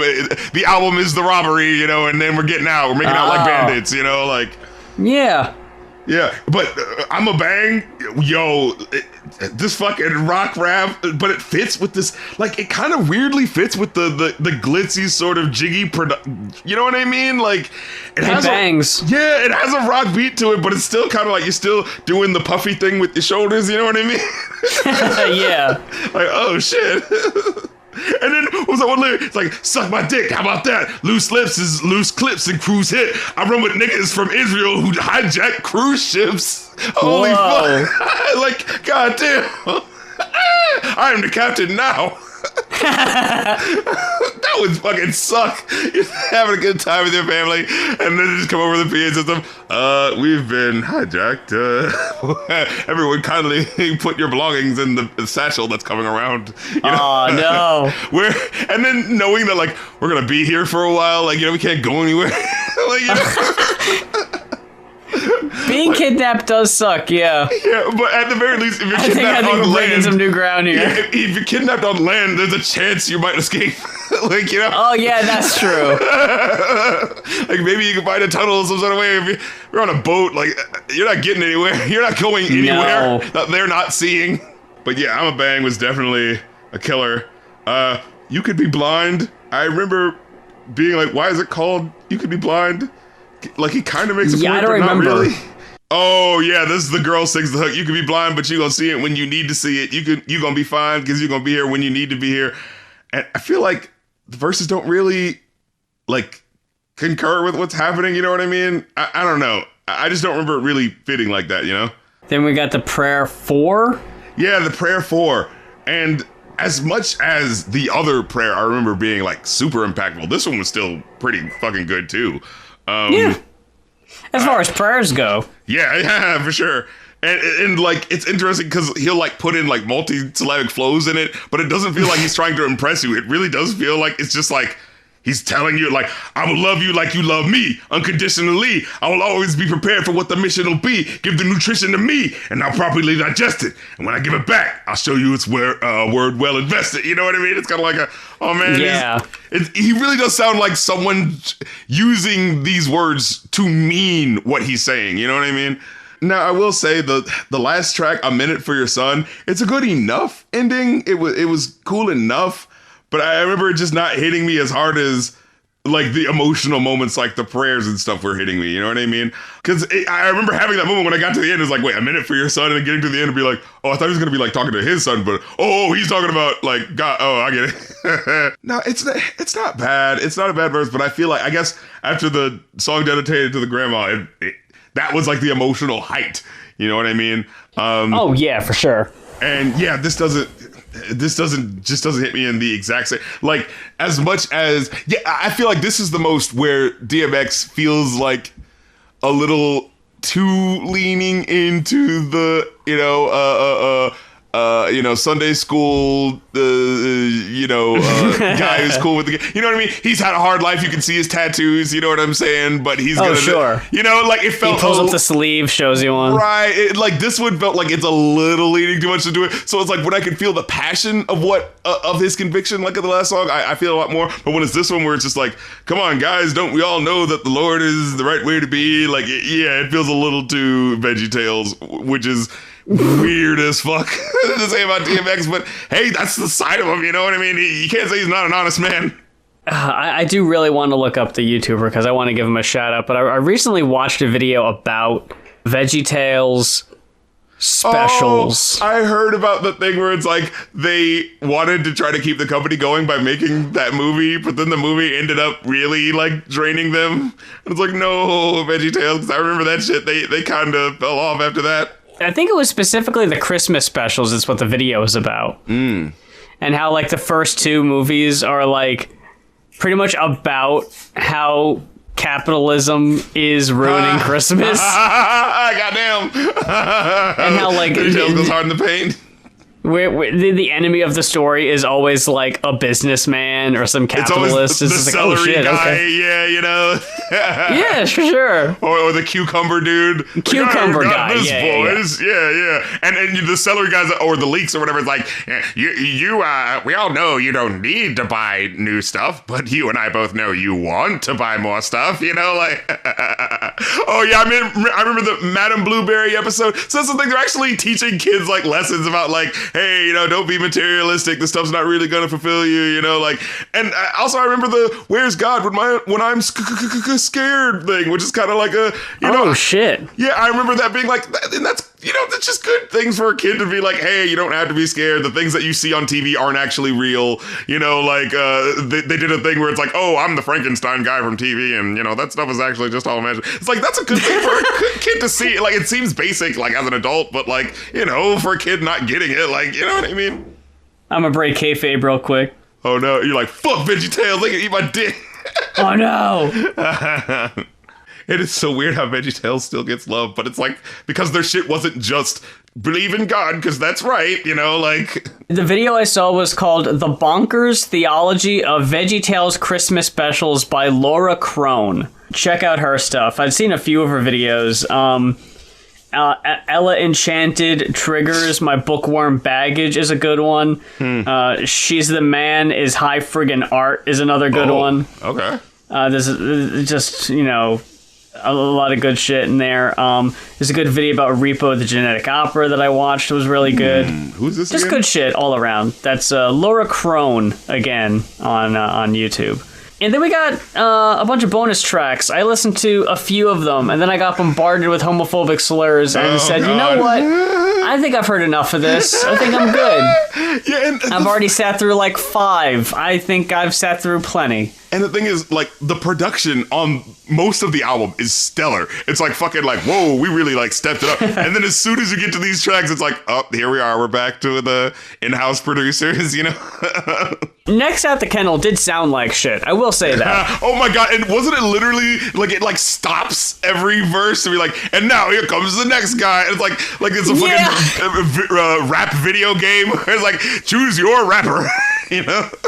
Yeah, we gotta reset the entire stage because the next rapper has to introduce himself. Yeah, imagine if it is a character select screen and you hover over the character, and instead of just a little like quick default animation, like an idle animation, or like those old wrestling video games where they're just like, hey, if you want to win, I'm the only one that can beat the rest of these jerks, and that's it. And then it cuts to the next person. But instead, it's like you have to sit through a 1.5-minute rap verse, and the cursor won't move from that person if once it started. Like, you gotta sit through the whole thing.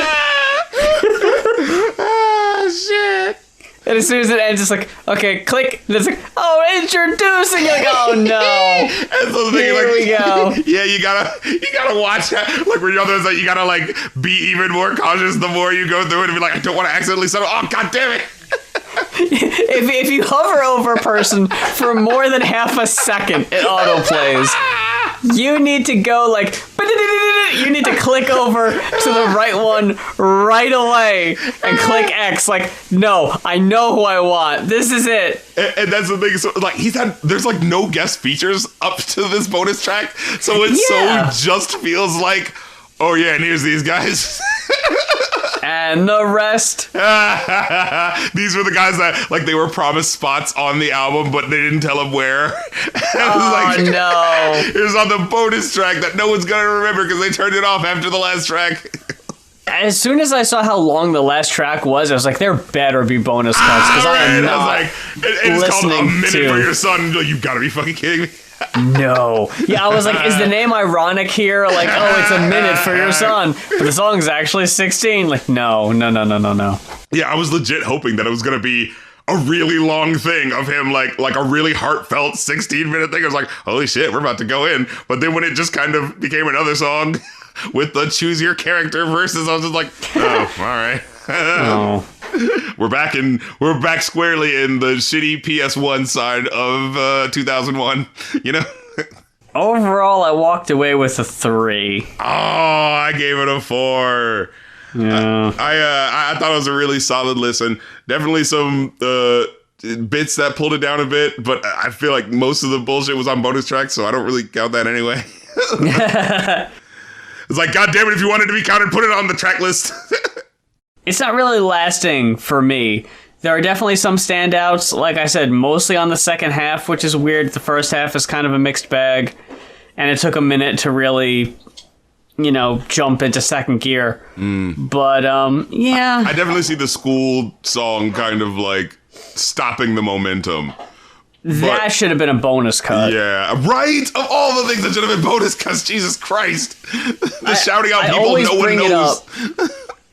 I always bring it up, but Sublime, on their first album, they have a song called Crucial Thanks, and it is seriously just like, you could literally hear them uncrinkling a piece of paper at the very beginning of it, and being like, hey, here's a bunch of people we wanted to shout out.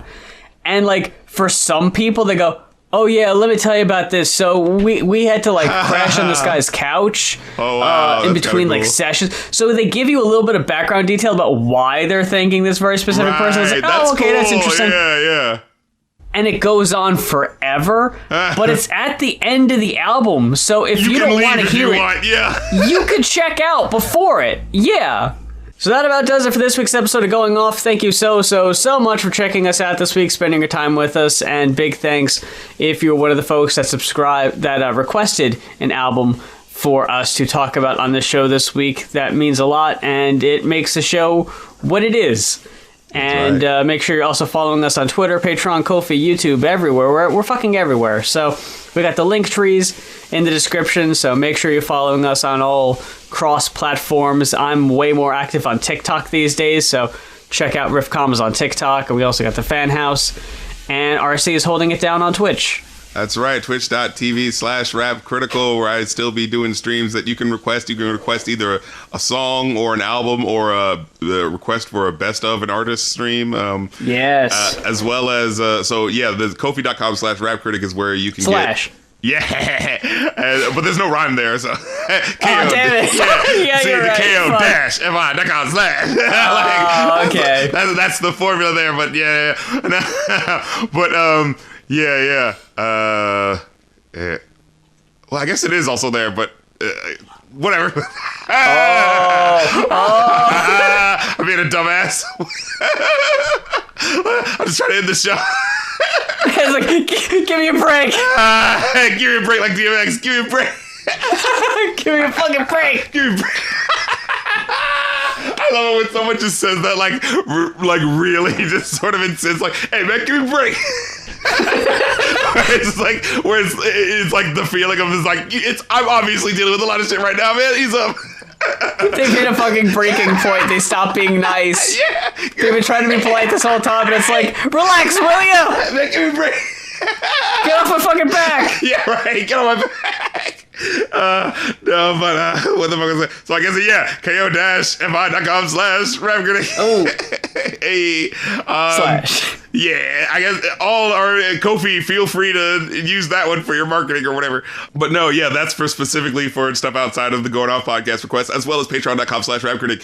If you want to see episodes early, my editor actually just got me the edit for the next episode that I'm going to be doing. Ooh. That's right. And as well as new exclusive songs I'm going to be uploading up on there. I've been doing that consistently for the last couple of months, giving y'all new material outside of just the Rap Critic. So, expanding the universe, you know what I'm saying, into the music, so you get to hear that exclusively first. And the Review a New podcast episodes where I review movies, that's on there, so you get to hear those episodes first, plus get to join the Rap Critic Discord and chat with me and fellow fans, so get with Act Like You Want It, all that fun, sexy stuff.